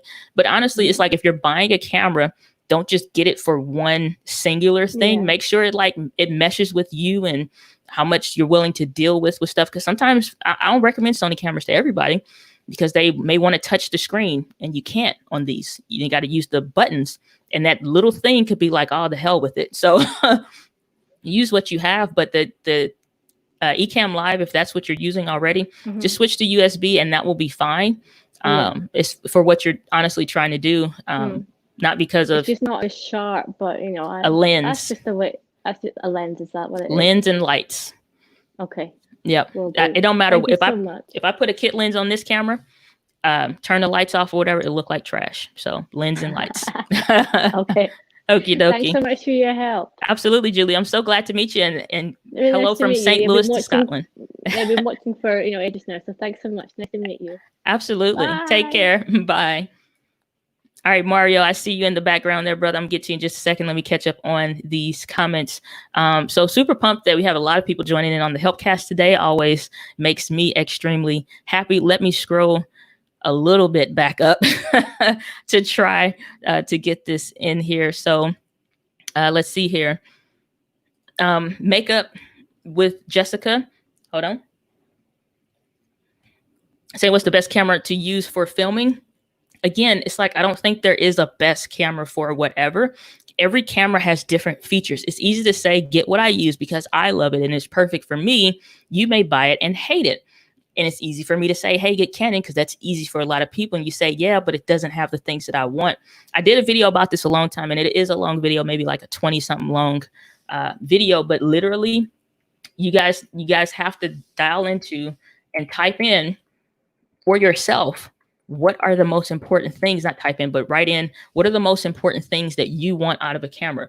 Does it have to have clean HDMI? Does it have to have, like, what are your non-negotiables when it comes to video? Because if I recommend a camera that has a 30-minute recording limit and you're saying, but we want a camera that has unlimited recording, then that camera's not perfect. I don't care what it does.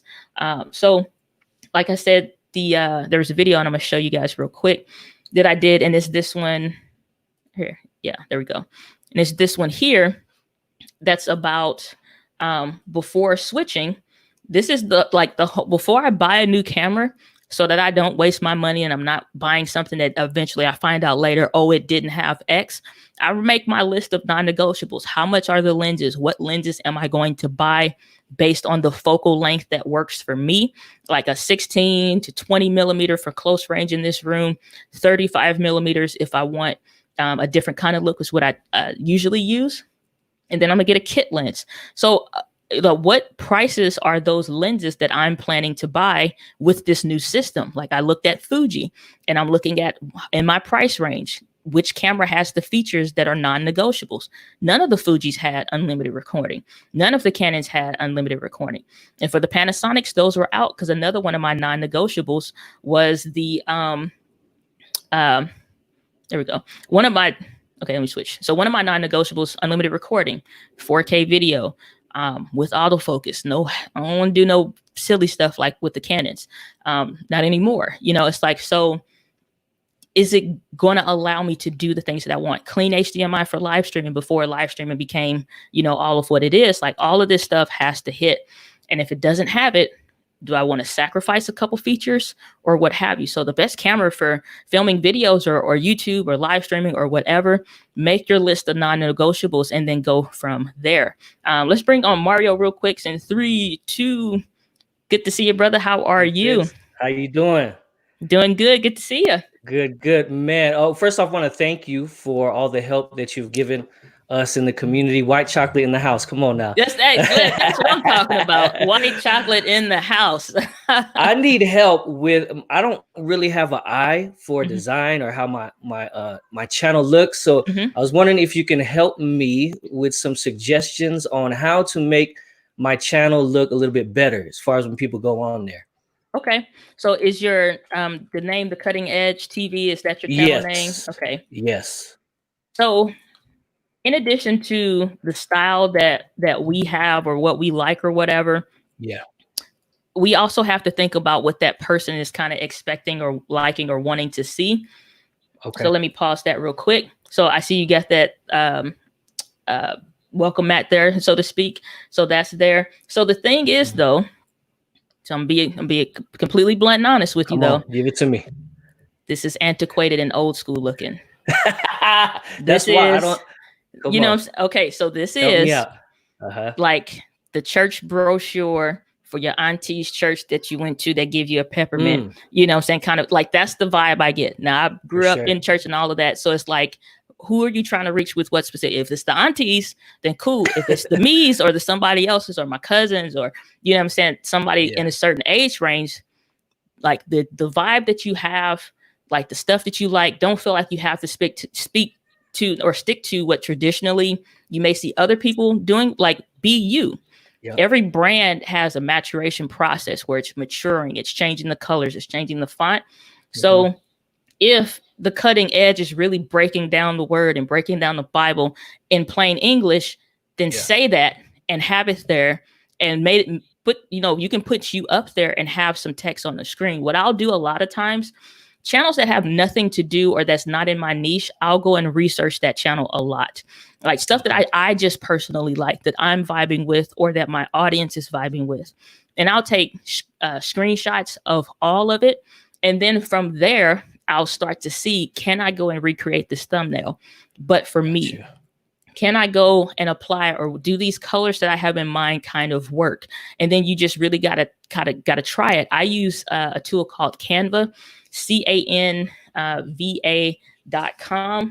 And I'll show you, this is exactly where like I create all my thumbnails and stuff like that. And this is helpful a lot of times too, because I'm not no designer or nothing like that. I mean, shoot, if you look at my closet, it's funeral ready. The blacks, the blues, the red, you know, it's like, it's the basic color schemes happening in there.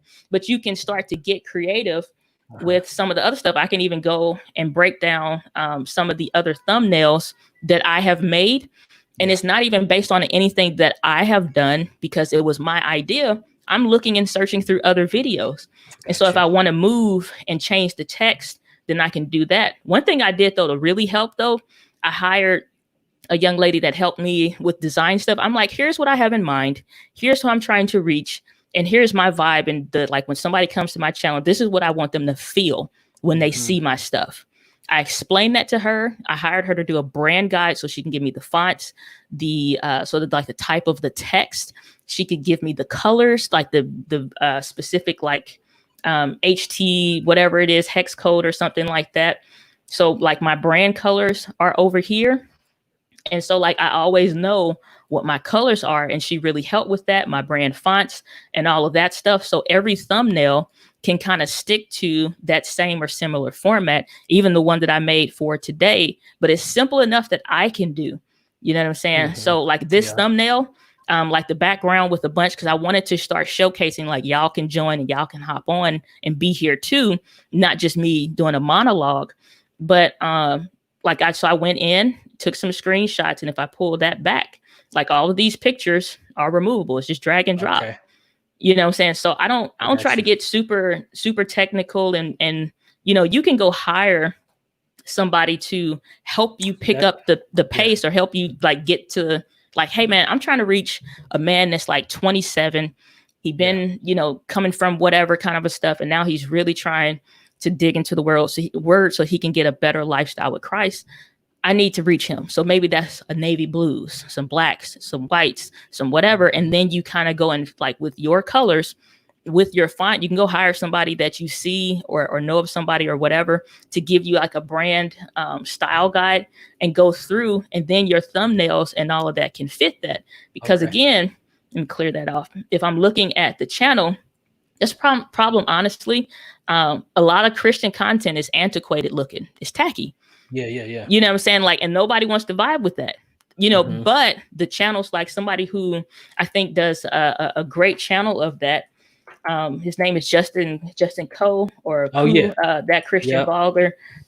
So he just changed his name to the I'm Listening brand. But even with that, he rebranded some stuff. So if we look at his, is more his style, but there's a level of vibrancy there, consistency there that fits with the YouTube style, so that people can see and click and be interested in whatever. So you can go through any of his older thumbnails and take a screenshot to see what worked. Yeah, he used this big font stuff back in the day or whatever, but you need stuff that's a little bit more dynamic. And every thumbnail just needs to be better than the last one. Then if you find a format that's kind of working for you, even better. And then if you really, really, really want to dive in deeper, then you have stuff like the like I use TubeBuddy to do like research and efficiency with my channel.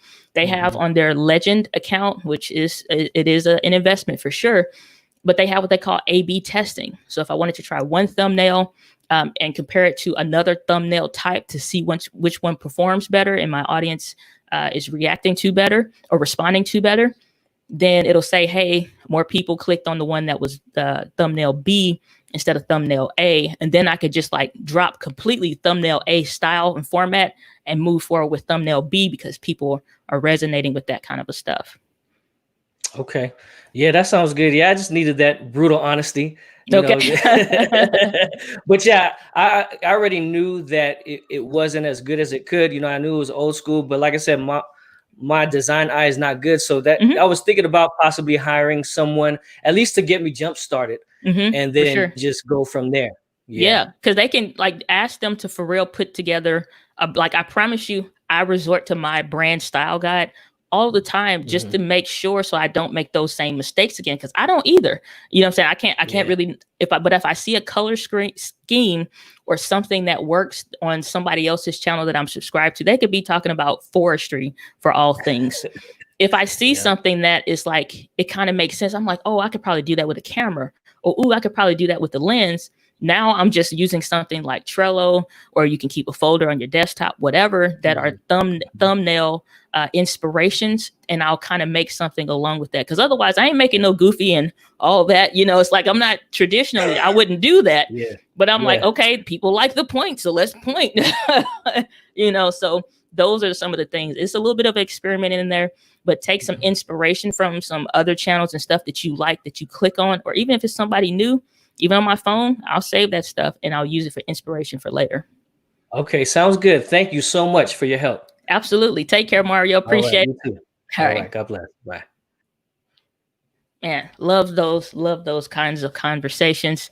Let's dive back into chat. I know at some point a super chat came in and I hope that I can find it. It is so many. So I apologize if you gave a super chat. Holly, that's who it was. Holly, good to see you. Glad that you're here saying love the audio from the podcast. Oh yeah. It was that K-Walk Comedy was saying, or she has the new fancy microphone. So yeah, that one was super dope. Saying love the audio from the podcast. Holly, thank you so much. I appreciate you. We had another one that came in here from Julia. Thank you so much, Julia, saying thanks from rainy Scotland. My pleasure. So much. Appreciate it. So let's dive in. I know we had a ton of people. If you're new here, welcome to the channel, whether you're watching this live or on the replay. I want to give a shout out to somebody that I saw in the chat saying the live streaming pros are saying the USB quality is not as good. Not me, because I use the Brio. Okay. Okay. So that's one of the people, but can we be honest? Let's be honest. I don't know how not to be honest.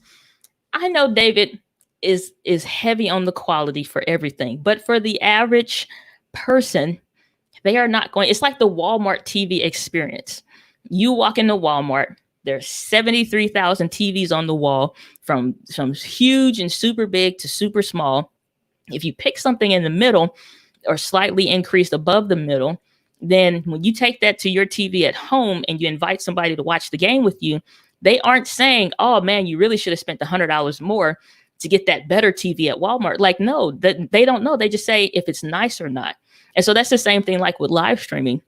Nobody knows if it's a difference. Like, y'all didn't see any better quality until the quality got better. So, you know, for if you're starting with the USB, it's absolutely fine. So I know in some of those ways I disagree, because it's like, I mean, he'd give you a list of something to spend, and you can spend a good 10K getting your quality and stuff there, which also, he also have budget friendly stuff on Live Streaming Pros. And I absolutely love their content, completely follow and support them. It's just in some of those different themes and methodologies and so forth, you can get a better lens that kind of helps with the quality versus going for the gold, literally for everything, especially at a time when everybody was like frustrated trying to acquire gear. You use what you have and do the best with what you have. But this is not why I put your comment up there, Miss Eileen. Everybody give a round of applause, a pat on the back, and a cup of coffee emoji in the chat for Miss Eileen Smith. Hit 10,000 subscribers on YouTube recently. So definitely want to give some support there, and just shout out to you, Miss Eileen. So congratulations, congratulations, congratulations. Okay. So question. Using USB connection with the M50 is 1080p quality. So if you're using Ecamm Live, you can, excuse me, and I've gone as far as up to 4K quality with it as well, because Ecamm Live has the capability to stream in 4K. I think 4K is overkill. With that Canon webcam utility beta thing, that's like less than 720p. So it's going to be it's going to be a little rough around the edges, but 1080p if you're using Ecamm Live is what you're going to be getting. And that's the thing. Like, if you want to really see a difference and see if you want to nitpick about it, kind of a thing, this is for anybody. I did a comparison between the HDMI and the USB. Now, some people are a little frustrated about that video because they couldn't tell as I'm going through tips and talking about whatever. Every new tip, I'm flipping the camera from HDMI to USB. Literally nobody could tell the difference because I don't say nothing about it until like right at the end of the video. And I never tell you if one is better than the other, because the content is the only thing that matters. Nobody cares if it's USB or HDMI. If I was streaming the Sony via USB, would y'all really care? Like, nobody's pulling your leg about it. So holy crap, we got a super chat there from Miss Eileen Smith. So $10 super chat sticker there. Let me pull that up. So thank you so much, super sticker. Thank you so much, Miss Eileen. I so appreciate that. Thank you. Thank you. And plenty of congrats and cups of coffee to you, Miss Eileen. So everybody's showing you some love there. So super, super pumped. All right, let's see what questions y'all have. So I'm trying to catch up. All right, so let's scroll down here. All right, so cancer stories and inspiration with Queen Bee. Good to see you. Glad you're here. Saying hi, everyone. Best dongle for the MacBook Pro 16-inch and why? Go. Well, I you know what? I probably need to come up with some standards. That's why I honestly came up with camera categories.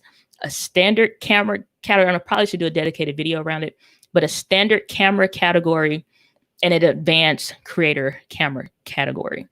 Say that 12 times fast. But the standard category and the advanced category, so that you know if it's in a standard category, this is where it fits. These are the limitations, but this is what's possible. And same thing with the advanced camera category. Like, if you're an advanced creator, you're interested in doing this, you want unlimited recording, here are the cameras that go with that. I actually did a list like that. It's on my highlights. When you go to @DianaGladdy on Instagram, and you'll be able to see that specifically if you want to know what cameras I'm talking about. But when it comes to that kind of stuff, same rules apply. I could tell you about one that I've used since I switched to Mac, which was this one by a company called Atola, which is nothing's really special. But, there we go. By Atola. Yeah, it's reflective. But these ports and stuff like on here, if this ain't good enough for you, then this is a trash adapter. Because when I switch from one computer to another one, now I need USB-C. Now I need an Ethernet port, because the older Macs had Ethernet direct ports, but this one doesn't. And so now this port is no longer great, even though it's nothing really wrong with it. So the same rules apply. I can't unplug the one that I have, but I'm using one by Anchor, and it literally has all the ports and stuff that I want, from an Ethernet, USB-C, so I can power the computer as well without taking up one of the ports. I got various USB 3.0 ports in addition to the micro SD, so the really small cards, and as well as the regular SD cards. So I can take my memory cards and I can put them directly into there, and I'll push the hell out of anything that I use. But make sure it's like it has the things that you need. If you don't need Ethernet, if you don't need this or you don't need that, but always make your list of non-negotiables. What are you looking for and trying to get, and buy accordingly. So that's definitely what I would say there. And then Doc Rock saying TubeBuddy is the truth. Yes, it is. Absolutely. I love that above anything else. N64, Josh, I promise you I was just talking about the Nintendo 64. Side note to the side note, I feel it's disrespectful is what my last status on Facebook was saying. Do y'all not know games that I played as a kid, like the Game Boy Color, the Nintendo 64, or Nintendo even, or the Sega Genesis, like they're calling those vintage? How disrespectful to call such legendary games vintage. We call it classic maybe, but for real vintage, are we that old now? I just think people being disrespectful on Facebook Marketplace, okay? But good to see you. Glad that you're here saying, yo, I love your content. Keep up the great work. Appreciate it. So Doc Rock got some advice here. Saying, folks, stop telling yourself your design eye is not good. That's limiting yourself. Try. Not developed yet.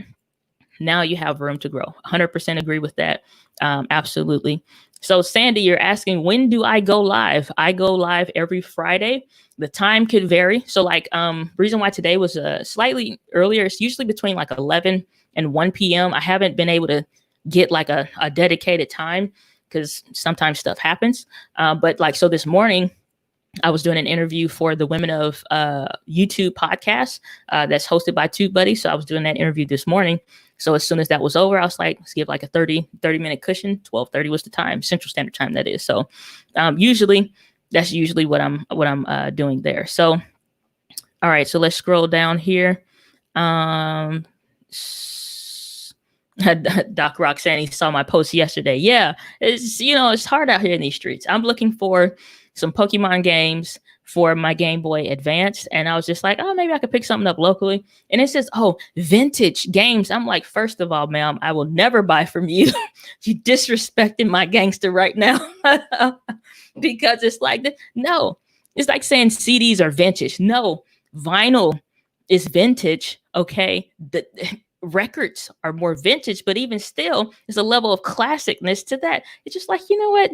These are people that shouldn't be allowed on Facebook. Shouldn't be allowed on Facebook. Shouldn't be allowed. So Darren Hill saying, thanks for your M50 review. It cost me money because I went out and got one. Planning on going live with it next week. Well, you can turn a cost into an investment by putting that sucker to work. So congrats on your new purchase. I am glad that helped you out for sure. Yolanda saying, accept the vintage. It comes with life experience. I will do no such thing. I will be 87 years old, still doing live streams, talking into the mic. It's probably not even plugged in, and talking about how the M50 is still a good camera for you. So Sandy saying, thank you. Loving your show. I'm glad that you are enjoying it. K-Walk Comedy saying, 8 tracks of it. Thank you. 8 tracks are vintage. Not like how old? You know what it is? I can say it now. It's these freaking Gen Zers.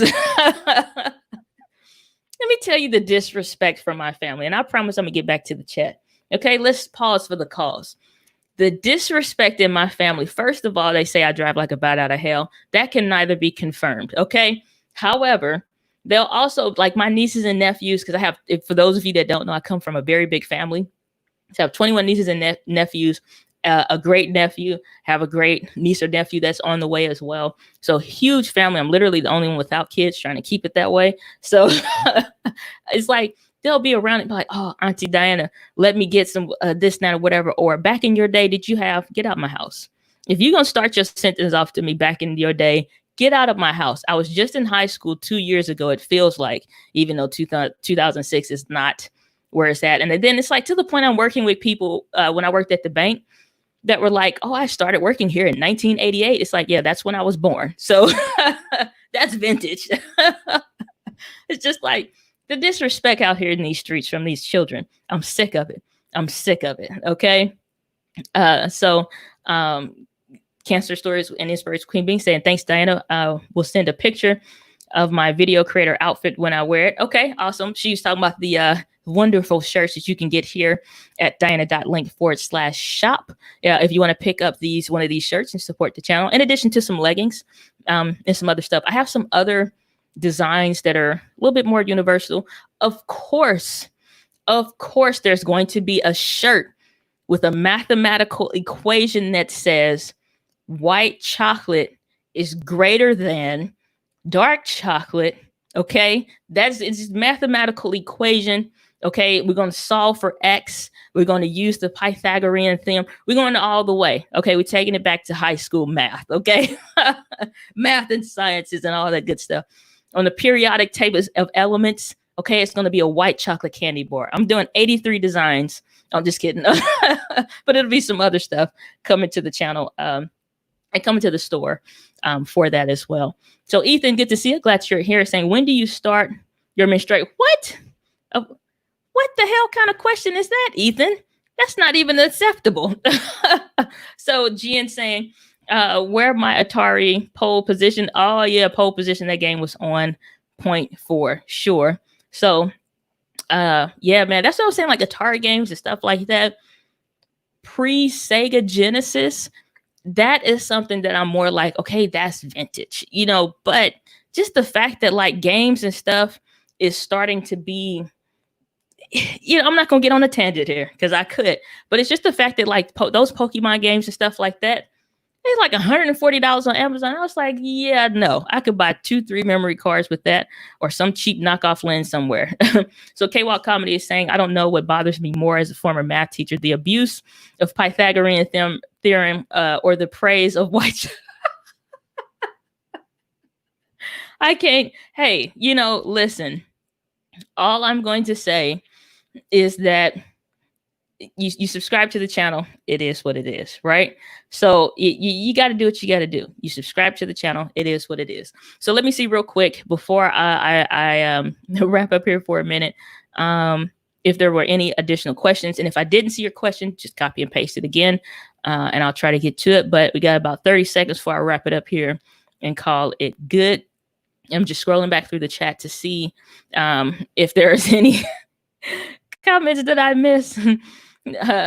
I'm just saying, you know, aunties that gave you peppermint, like I'm gonna sit next to her. Had an Aunt Alma. It's like, Mom, I'm going to sit next to Auntie Alma. She always let me find you. Oh gosh, I don't even have nothing that can make that peppermint noise, because that is a unique paper sound to just have that, and everybody in the church could hear it. Okay, and it's always doing like prayer or something, and you just hear that. That okay. That's my auntie giving me candy back in the day. Doc Roxanne, you recommend Sony to everyone and tell them to stop pressing the screen. Yes, absolutely. Because you know what? It's like there are some things, though, about the Sony camera, which the new Sony a7S III is coming out on Tuesday. Posted about it in the community tab. All I'm going to say is I'm tempted. Okay, I'm tempted. However, The Sony screens are begging to be touched. It needs to be. So Bishop Donald Oliver saying, you are awesome. Bless your life. I subscribe to your YouTube channel. And thanks for the Facebook ad. Absolutely, Bishop Donald. Good to see you. Glad that you are here. So K-Walk Comedy saying, does it need EOS utility? So the Canon webcam utility beta thing, whatever it is, it's too freaking long of a name. We'll just call it like the beta utility from Canon thing. That is like, if you're using it, you only need it. But the reason why I'm saying like everything else, especially if you own a Canon camera or one of those other brands, like I tested the Sony ZV-1 when I had it and worked with them. And so was able to help get that out. So like the Canon TAI was added, and not the Canon, but the Sony ZV-1 was able to test that via USB. That works natively with Ecamm. If you're already investing in Ecamm, one, you're going to get better quality and performance, especially at 1080p, out of using that USB method for any of the cameras versus trying to use some of these other ones. I know Panasonic came out with one, Fuji came out with one, Sony's supposed to be coming out with one this summer so that you can live stream via USB. How high of a quality, who knows? That's yet to really be seen. So, it just really depends on what's what with that. And so Sandy's saying, am I doing channel reviews? She would love one. Sure. We can take a look here. Let's see. Hopefully, if your name or your channel name is something different, then let me know. Otherwise, I'm typing in your name here and we will see what comes up in the YouTube search. So first things first, I'm going to pull this up on the screen in just a second. I'm just trying to make sure I find it. So let's take this down for a second and let me share my screen. So first things first is when I type in your name, it doesn't come up like your channel, like you saw before, like your actual channel name coming up with the ability to subscribe there. And that could be from one of two things. That could be from not having your name as one of your tags or something like that. You need to still tag in for yourself so that you can start to come up. And I can see that this is the channel, I believe. So 754 subscribers, way to go, and cranking out regular and consistent videos. So kudos to you there. So again, first thing I'm going to be thinking about is somebody that is new, seeing your channel for the first time. What are they seeing, and questions that they're trying to ask, but just slowing that process down a little bit. And then just diving into some tips to help you out as well. So first things first, so you're saying that I'm looking at here, we got this up here, which is, again, is real estate. So Lumber Mills DIY weekly videos. So DIY is broad. What kind of a DIY? I see it's like birdhouse stuff, but it's like, is it outdoors? Is it indoor stuff? DIY and the maker space is huge. So we want to make sure that we're addressing the what kinds of DIY specifically. Otherwise, nobody knows. So great job here with making sure that you're filling in for this video here to let people know what it's about. Here's what we do and blah, blah, blah. So that's fantastic. The only thing now is like with the thumbnails or what have you, always, again, it always touches back into being able to be clear is always going to be better than trying to be clever in a thumbnail or something like that. So stuff like this, very easy to see the thing, very easy to read the font is very good versus when we start getting like, and you can I get like a Halloween kind of a theme thing.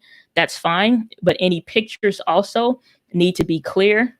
And we have to be concerned with, especially like being somebody that wears glasses, understanding sensitivities that people have with their eyes.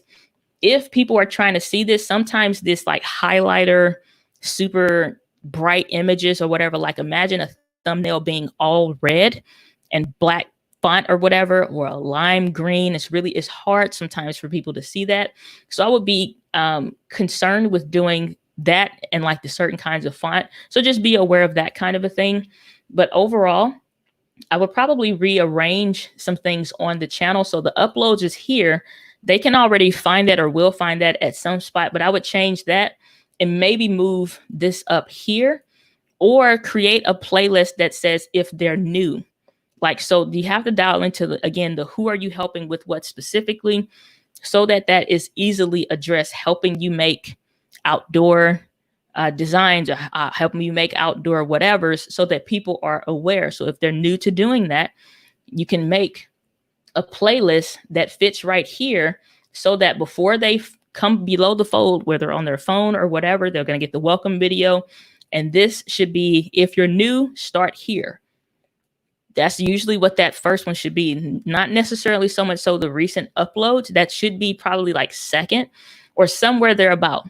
You know what I'm saying? Somewhere within this fold section, because we got uploads and then we got popular uploads. We don't want to do that.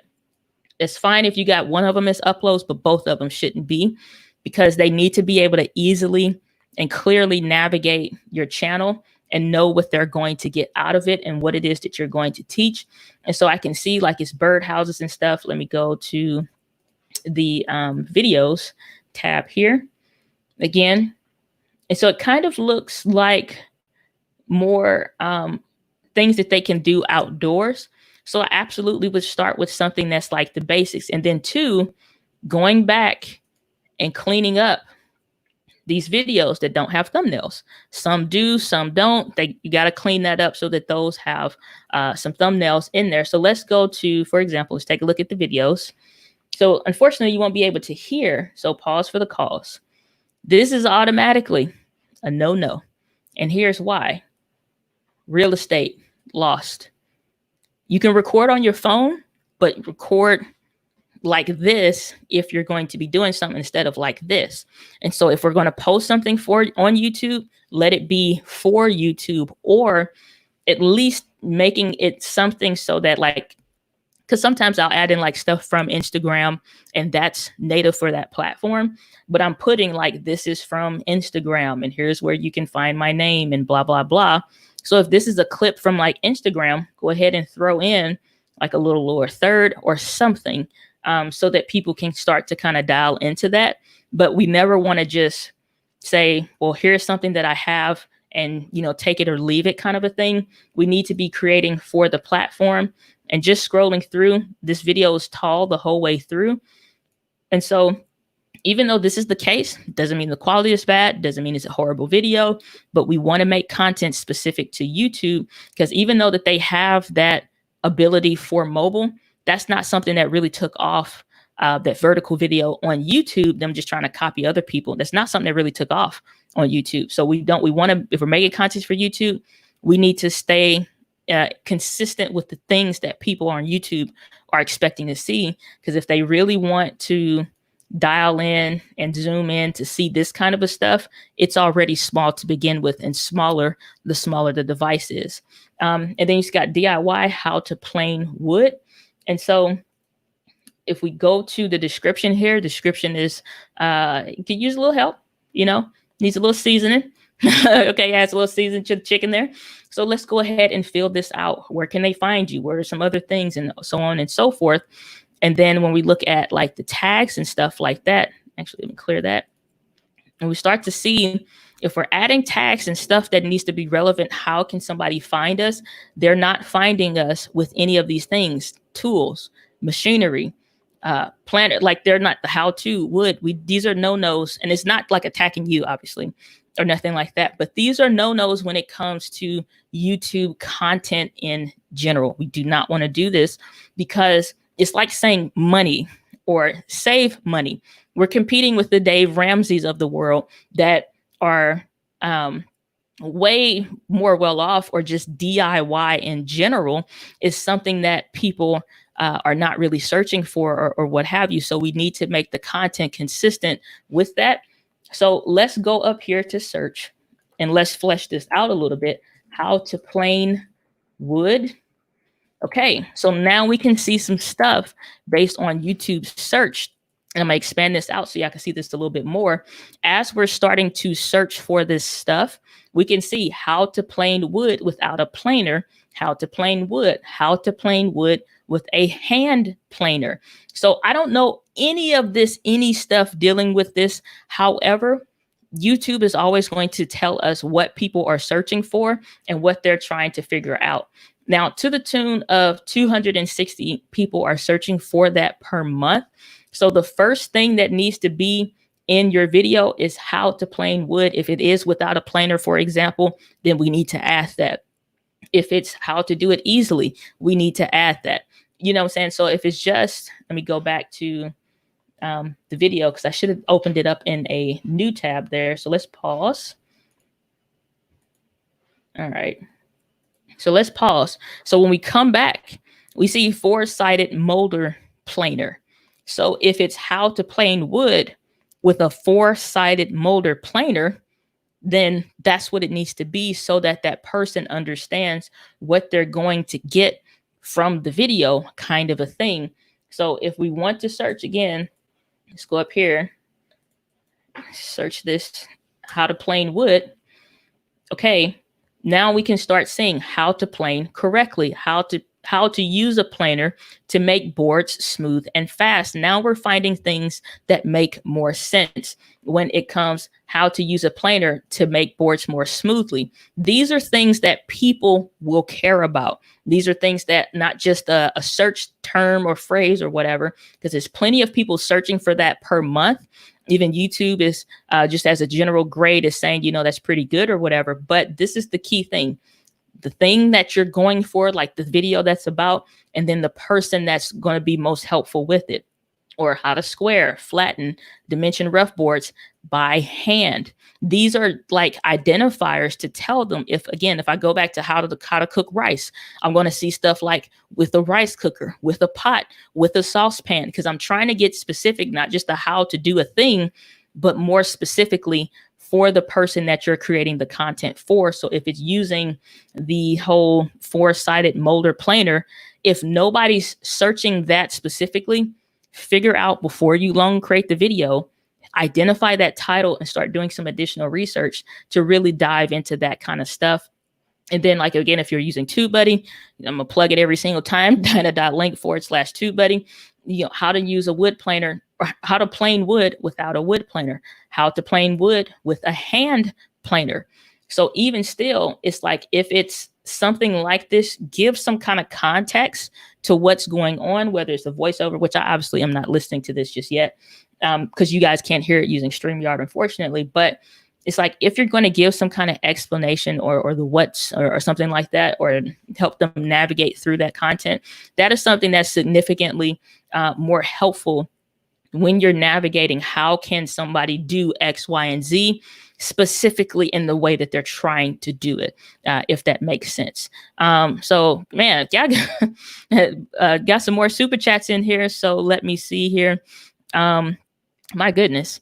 Holy moly. So, K-Walk Comedy saying, thank you for the feedback and the value your channel adds. I'm a fan. White chocolate and all. But thank you so much, K-Walk Comedy. I appreciate you. We accept you here, even though you eat dark chocolate. Okay, it's all right. So appreciate you so much. Had another one in here is from Sandy saying, appreciate all your amazing advice. Thank you so much. I appreciate that. Thank you again for the super chat. It's extremely appreciated. And then Cancer Stories and Inspiration with Queen Bee. Another super chat saying, thanks for sharing a drop in knowledge. I am so glad you do this. You rock. My pleasure. Thank you so much. Again, you guys drop super chats. I appreciate you immensely. Those of you that still hanging on. I don't know where to stop with the live stream. Sometimes it's like I say quick doesn't exist here apparently. So I'm just saying. So, all right, let me go back to the chat here. Let's see where we are at. Alrighty. So Darren is saying, Ecamm, is there a place, or I'm guessing within Ecamm, is there a place you can get screen overlays or just make your own? You can make your own, or you can, like certain creators, like for example, like David and Luria of Live Streaming Pros, they make some that you can sell. And I know even Doc Rock has, that's in the chat here, he has some content that you can go and he's doing some tutorials and stuff like that around that. So you can make your own easy enough. I've made my own, like this whole thing with the, like same thing I talked about before, the Canva. So these, specific. Oh, wait, am I doing it right? No, that's still wrong. Okay, so no, it's over here. And then one over here. So these were made in, I made these in Canva. I do all of my stuff. Honestly, all my stuff is in Canva completely. It's a new type of a show, Q&A show that I'm doing where people are sending an audio message. So I already got some. It's going to be called the Video Simplified Q&A. So even like this graphic and some of this stuff, you know, was made in Canva. And so you can do a lot with a little. If you got some ideas and stuff, it's a way to do that with Canvas for sure. But that's what I use, you know, and I keep my stuff simple, and I do a lot of other stuff to fill in the gaps using Final Cut Pro 10, because it's honestly an overlay is a type of an image. If you're adding motion, essentially it's just a type of a small video kind of a deal. So I can use effects, I can use transitions, I can do a lot of stuff that's still like in Final Cut Pro 10. So I'm gonna show y'all this real quick, because this was even made in Final Cut. So that is from, like, y'all see that every new video. And I used to do it with the live streams or whatever, and I just kind of dive in now. But that, even in itself, the coming in, adding in the sound effects, just adding in some different layers so that it's doing some different things. That I made, the images came from the person that I hired for the designer stuff or whatever.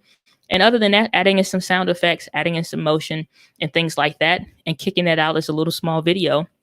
And that's all it is. So you can add in a lot of stuff. The countdown timer, I made that stuff. You do some stuff in Canva. I can add the music, make it a small video. And that's done in Final Cut Pro 10. So with the things that you already own, you can tend to do a lot as well. And so let's see here. All right, let's see. Chat wise, where we at? So Drew, good to see you. Glad you're here. Saying, what function are you using in StreamYard to display the YouTube pages you're showing? That's just the sharing the screen. So in StreamYard, you can share your screen and share the whole desktop, or you can share a specific tab, because I'm knowing I'm going to fluctuate just kind of on the fly as the content is coming or the questions are coming, and I'm going to switch from tab to tab. I don't want to just share one specific tab, because that means I constantly need to update that one specific tab. So I just have it sharing my whole second desktop. So that way, no matter what I put up, which is the YouTube channels and things like that, then I should just share the screen. And then when I'm ready to go back to it, I can go to add to stream and then pull that in. And when I'm done, I can just bring it back to myself. So that's how I'm doing that there. So let's see here. Let me scroll. Because Darren saying, didn't think of Final Cut Pro 10. Thanks for that. Oh, yeah. Part of even today's thumbnail made in Final Cut Pro 10, believe it or not. So, yeah, I use Canva for the most part, but I use a plugin that works for outlining myself. So for example, let me show you what I'm talking about here. So if I go in Canva, what did I do? Let me drag this back over. So this is the full thumbnail for today's live stream. Literally just made this 5 minutes before. I already had the idea, and I just needed to kind of go through, and then that way I can consistently use this one. But this little part here of the me part out with the white outline and stuff, I'm not going. People go do keyframes and tag the whole shebang, and I'm not doing all that. I have a plugin in Final Cut Pro 10 that I can go and change the color, because if I go to my uploads, I have another one that I did before that is colored, and it has a colored outline. So it's very easy for me to change the color if I wanted to of the outline without having to do a whole bunch. I did that in Final Cut Pro 10. And so now if I want to get rid of that one, because I was like, I don't really like the red, you can export the image in or export images in Final Cut Pro 10 the same way you could export videos. So Final Cut Pro is way more robust than probably what you're used to hearing. Even my podcasts are produced inside Final Cut Pro 10. I don't, you know what I'm saying? I'm not trying to buy 38,000 different tools and then just keep using You know what I'm saying? Like, so I Final Cut Pro, it does a whole lot, like a whole lot. So, Drew saying he's waiting to see what Squadcast video implementation do in August looks like in comparison to StreamYard. I haven't checked out Squadcast at all, but I am curious to see what's what as well. But that's pretty interesting because I, believe it or not, like I use StreamYard, but I'm not like a huge fan, you know, because, and I thought initially, I was pumped and excited about it when it first came out. And I'm like, this is going to be great. Does a lot of heavy lifting and this, that, or whatever. And just pretty much stagnation because they aren't doing some of the basics and stuff like that. And this is pre-Rona. So this ain't like, you know, giving some grace towards everybody's trying to come on stream. You're just trying to come online with live streaming and you're just trying to manage the bandwidth. Because I know that was heavy for every kind of anybody live streaming wise. But like I said, I use it for this, for the benefit of y'all to come on with your phones or to come on with your whatever without having to ask you to do anything super complex other than type in a link or go to a link. But as soon as Ecamm drops it, I'm like, it's the end of the road for me personally using StreamYard because this is the only thing I use it for. And it's fine. Some people like it, prefer it. Some clients of mine prefer this over Ecamm Live because it works for them. It's simple for them. They don't care about the 720p. They're fine. You know what I'm saying? So that's just that kind of a thing, you know? So for me personally, it's okay. And that's as good as I can go for it, you know, and it works good for some people. Same way, kind of like with gear and everything else. So yeah. So Kyle, good to see you. Glad that you are here, brother. Good to see you. Doc Rock saying he prefers Final Cut Pro 10, but he was saying he teaches some overlays using Keynote, which is free. And that's also just a already basic install inside of Max. So yeah, if y'all want some, learn how to do some overlays and stuff like that within Ecamm Live, excuse me, you're looking for a very easy way to do that, then you're definitely able to go through that process very easily. I've seen and watched some of those tutorials that Doc Rock is doing. You should check them out. I know he's doing some stuff on Facebook as well. Oh, wait. So real quick. So Doc Rock saying, you'd be surprised how good animations are in Keynote. I believe it. And Julia's saying we use Photoshop for outlines. Didn't know you can do it in Final Cut Pro 10. Yeah, I'm not trying to like be some designer person or whatever. I just need to be able to do the things that I'm trying to do. And more than likely, the tools that I'm using already works. So, you know, that is what it is. So Drew's saying I have reservations about StreamYard, only 720p, and have no plan to even go to 1080p at any point. Cannot share audio as far as I'm aware. My points exactly. And so that's the thing. It's like if I'm paying, what is it, like $30 a month? Now, granted, through, and like in full transparency, through affiliates of people just like the referral link or whatever, because again, it's an option. It's just not my preferred option. For those that love it and want to use it, you know, go for it. It's a link in the description, usually in most videos, as an alternative, because most people just want some basics, or if they're using the webcam, they're already at 720p, you know, but, or especially when built into the computer. And that was my reservations as well. I even did some beta testing for them early on and just was not excited about the things because they tried to make it as seem as, and again, this is not bashing, I'm just being transparent with y'all. Try to make it seem like it's like, oh, well, what kind of computer and this and that. I'm like, no, you said your tool is good enough and it is a browser-based platform. So that means it don't matter what kind of computer I got.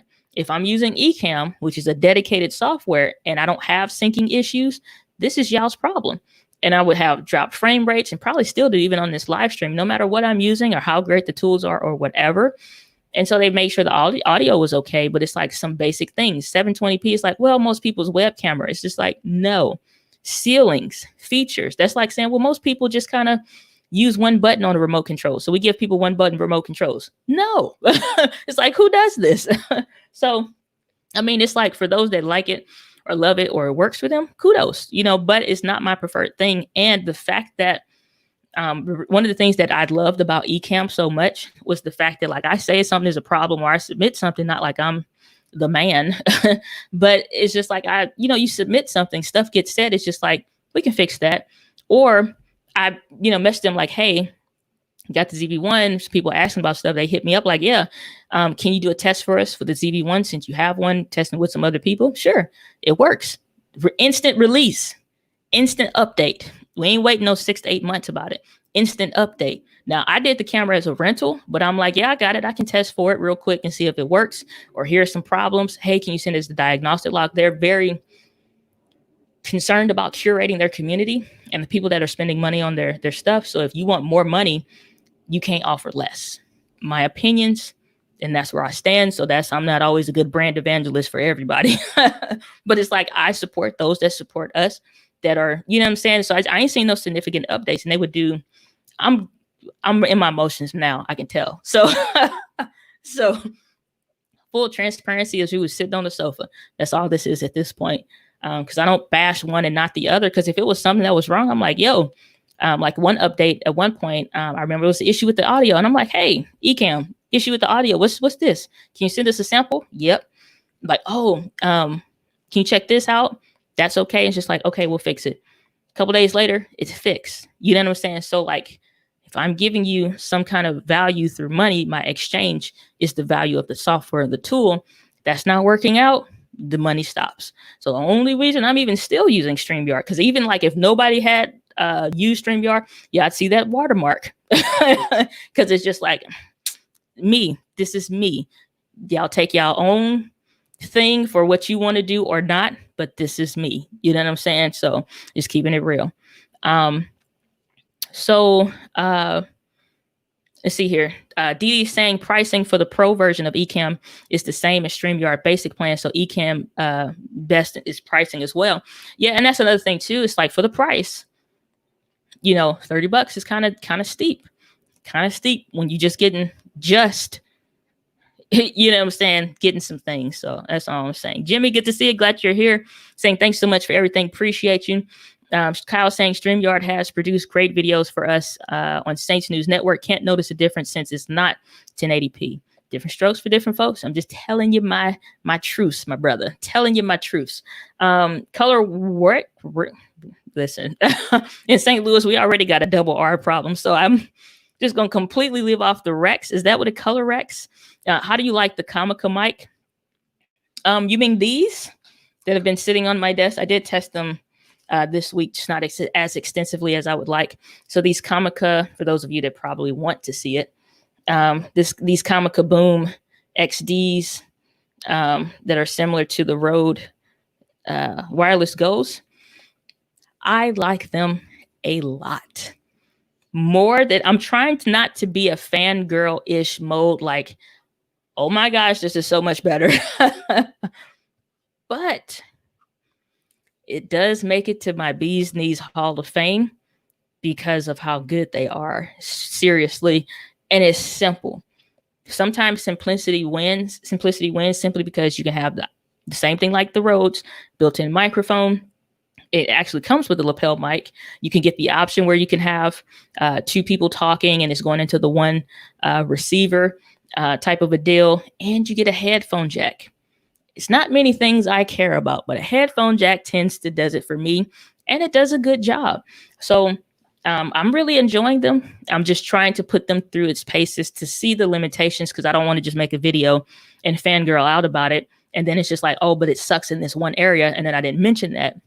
Because I'm all for equally discussing the good as well as the bad, so that you can make your own decisions as to whether or not it's worth it for you and your setups and things like that.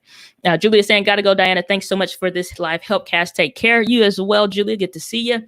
Mike saying, wow, I chanced on your channel about 2 days ago when I wanted to find out whether or not I could use the Canon M50 for YouTube.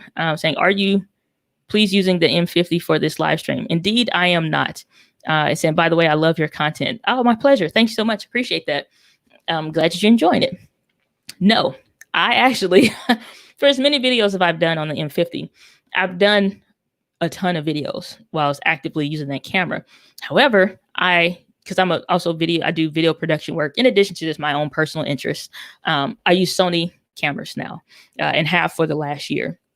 So I use Sony a6400 as well as the Sony a6600.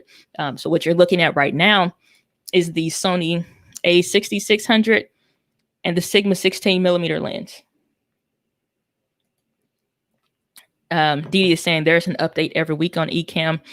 These guys are fast. Yep, absolutely. Drew is saying, I appreciate your candidness, Diana. My pleasure. You ain't gonna get nothing but the real deal. Saying I might eventually go with OBS to do my remote podcast with my co-host, but I have to get a better computer to do that, since it will involve me recording locally rather than online. Yeah, that. But you know what? Honestly, even like my buddy Joshua Verwers, that's why. Like, I kept talking to him. He used to have the M50. Now he got the Sony.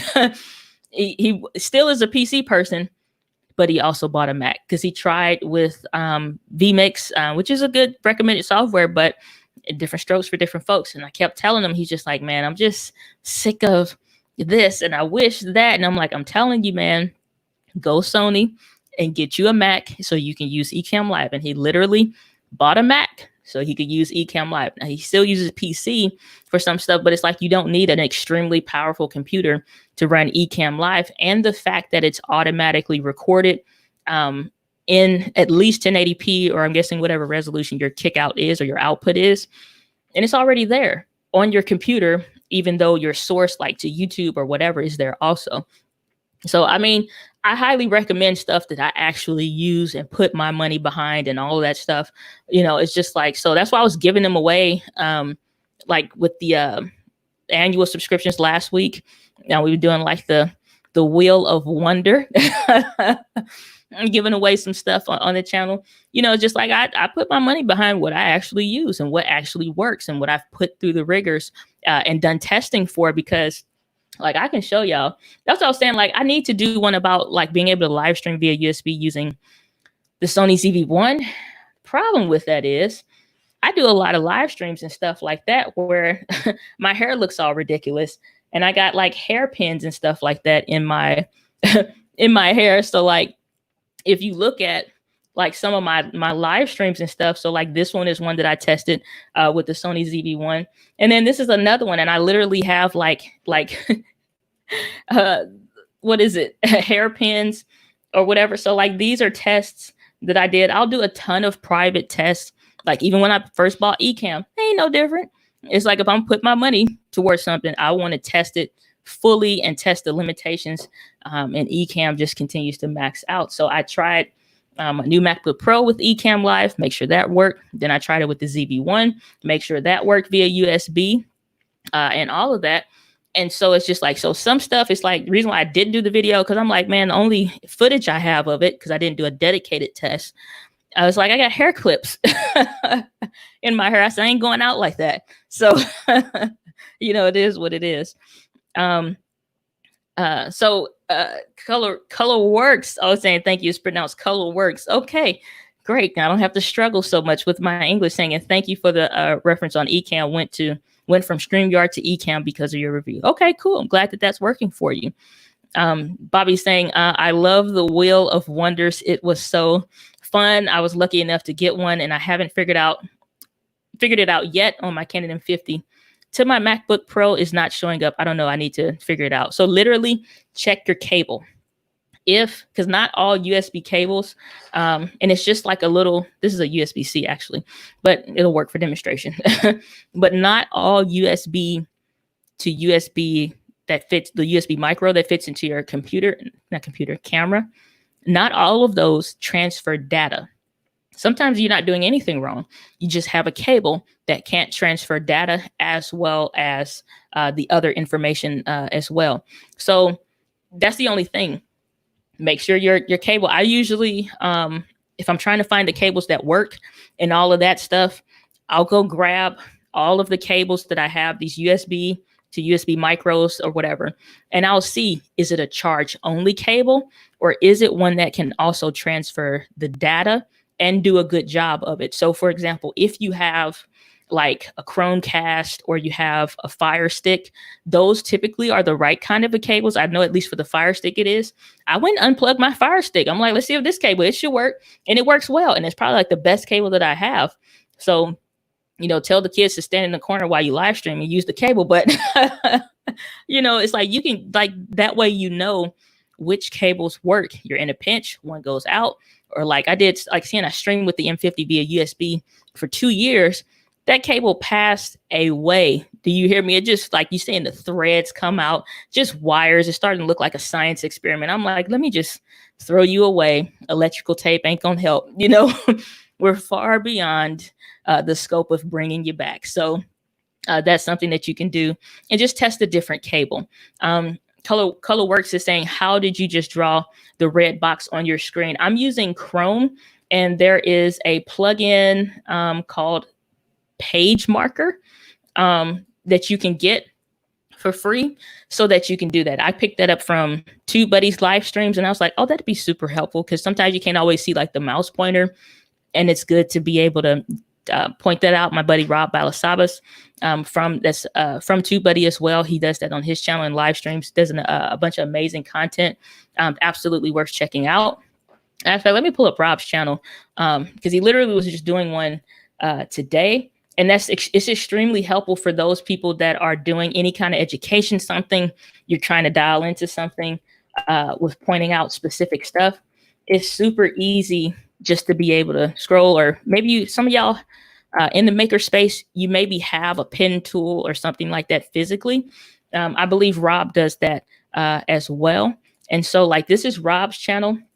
And so Rob is doing extremely well, just hit 2,000 subscribers, actually is live now, which means he isn't on the stream. So I'm gonna hop over there as soon as I hop off of this stream and bomb him. So if you wanna hop on over here, definitely do that. But Rob does some amazing live streaming content. He even did one on the M50 on how to connect that via USB using a Mac. Rob is an incredible creator, super warm-hearted person. So definitely check Rob's channel out. I'm gonna drop that in the chat so y'all can say hello to my brother from another mother. So Doc Rock saying, I never have hair problems. Bald guys winning. You know what? That's all right. You know what? When bald guys don't win is when your head is ashy. We don't have those problems with hair. So right back at you.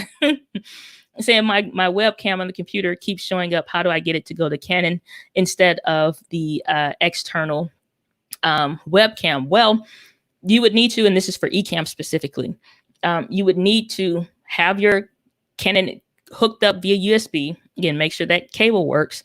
But there is like where you see the file, edit, whatever, all that stuff up there on your computer. There's one that says camera. When you have eCam Live open, select that camera drop down or whatever, and you'll see your cameras listed there. In addition to, there's a little box, and I need to do and release more of those videos on the eCam Live tutorials. But there are a couple different ways. The one that's easiest to describe on this live stream right now, go up there in the menu when you have your camera connected and all of that, and just click on camera, and then you'll be able to see your webcam as one option, and then you'll be able to see your camera as a second option as well. Saying, wait, that's my comment. Saying thank you for the cable idea. I have a couple coming from Amazon. I hope one would be perfect. I have one that shows up using my Canon app. Then try that one as well. Darren is saying, do you do YouTube channel reviews? I do, and we did do some a bit earlier as well. And then Colorworks is saying, thank you. We teach virtual workshops, and that highlight toolbox would be super helpful. Absolutely. And it works really good. I'm even to the point of thinking about getting like a little pen touchpad thing so that I can be more specific. But I think I'm going to wait until I get my monitor set up situation, rearrange my desk and stuff like that. And that'll be something I look into as well. Darren saying your knowledge is amazing, by the way. Thanks for all your help giving. So my pleasure. Absolutely here for you guys, saying thank you so much. Awesome. All right, y'all, we're gonna wrap it up and call it good there for this week's Helpcast. 2 hours, 23 minutes, and 47 seconds. If you ain't been helped by now, I don't know what to tell you. So hopefully you guys enjoyed today's live stream. You got the help that you want. We do these every single Friday, so make sure you are subscribed with notifications on, and then also make sure you are at DianaGladney.com. You're on my website, subscribe to the email list. There are a lot of great things that are happening there that only happen there, but you'll also be notified in case the YouTube bell gets broken or whatever else. So with that, guys, live with passion. I'll see y'all on the next video. Peace out.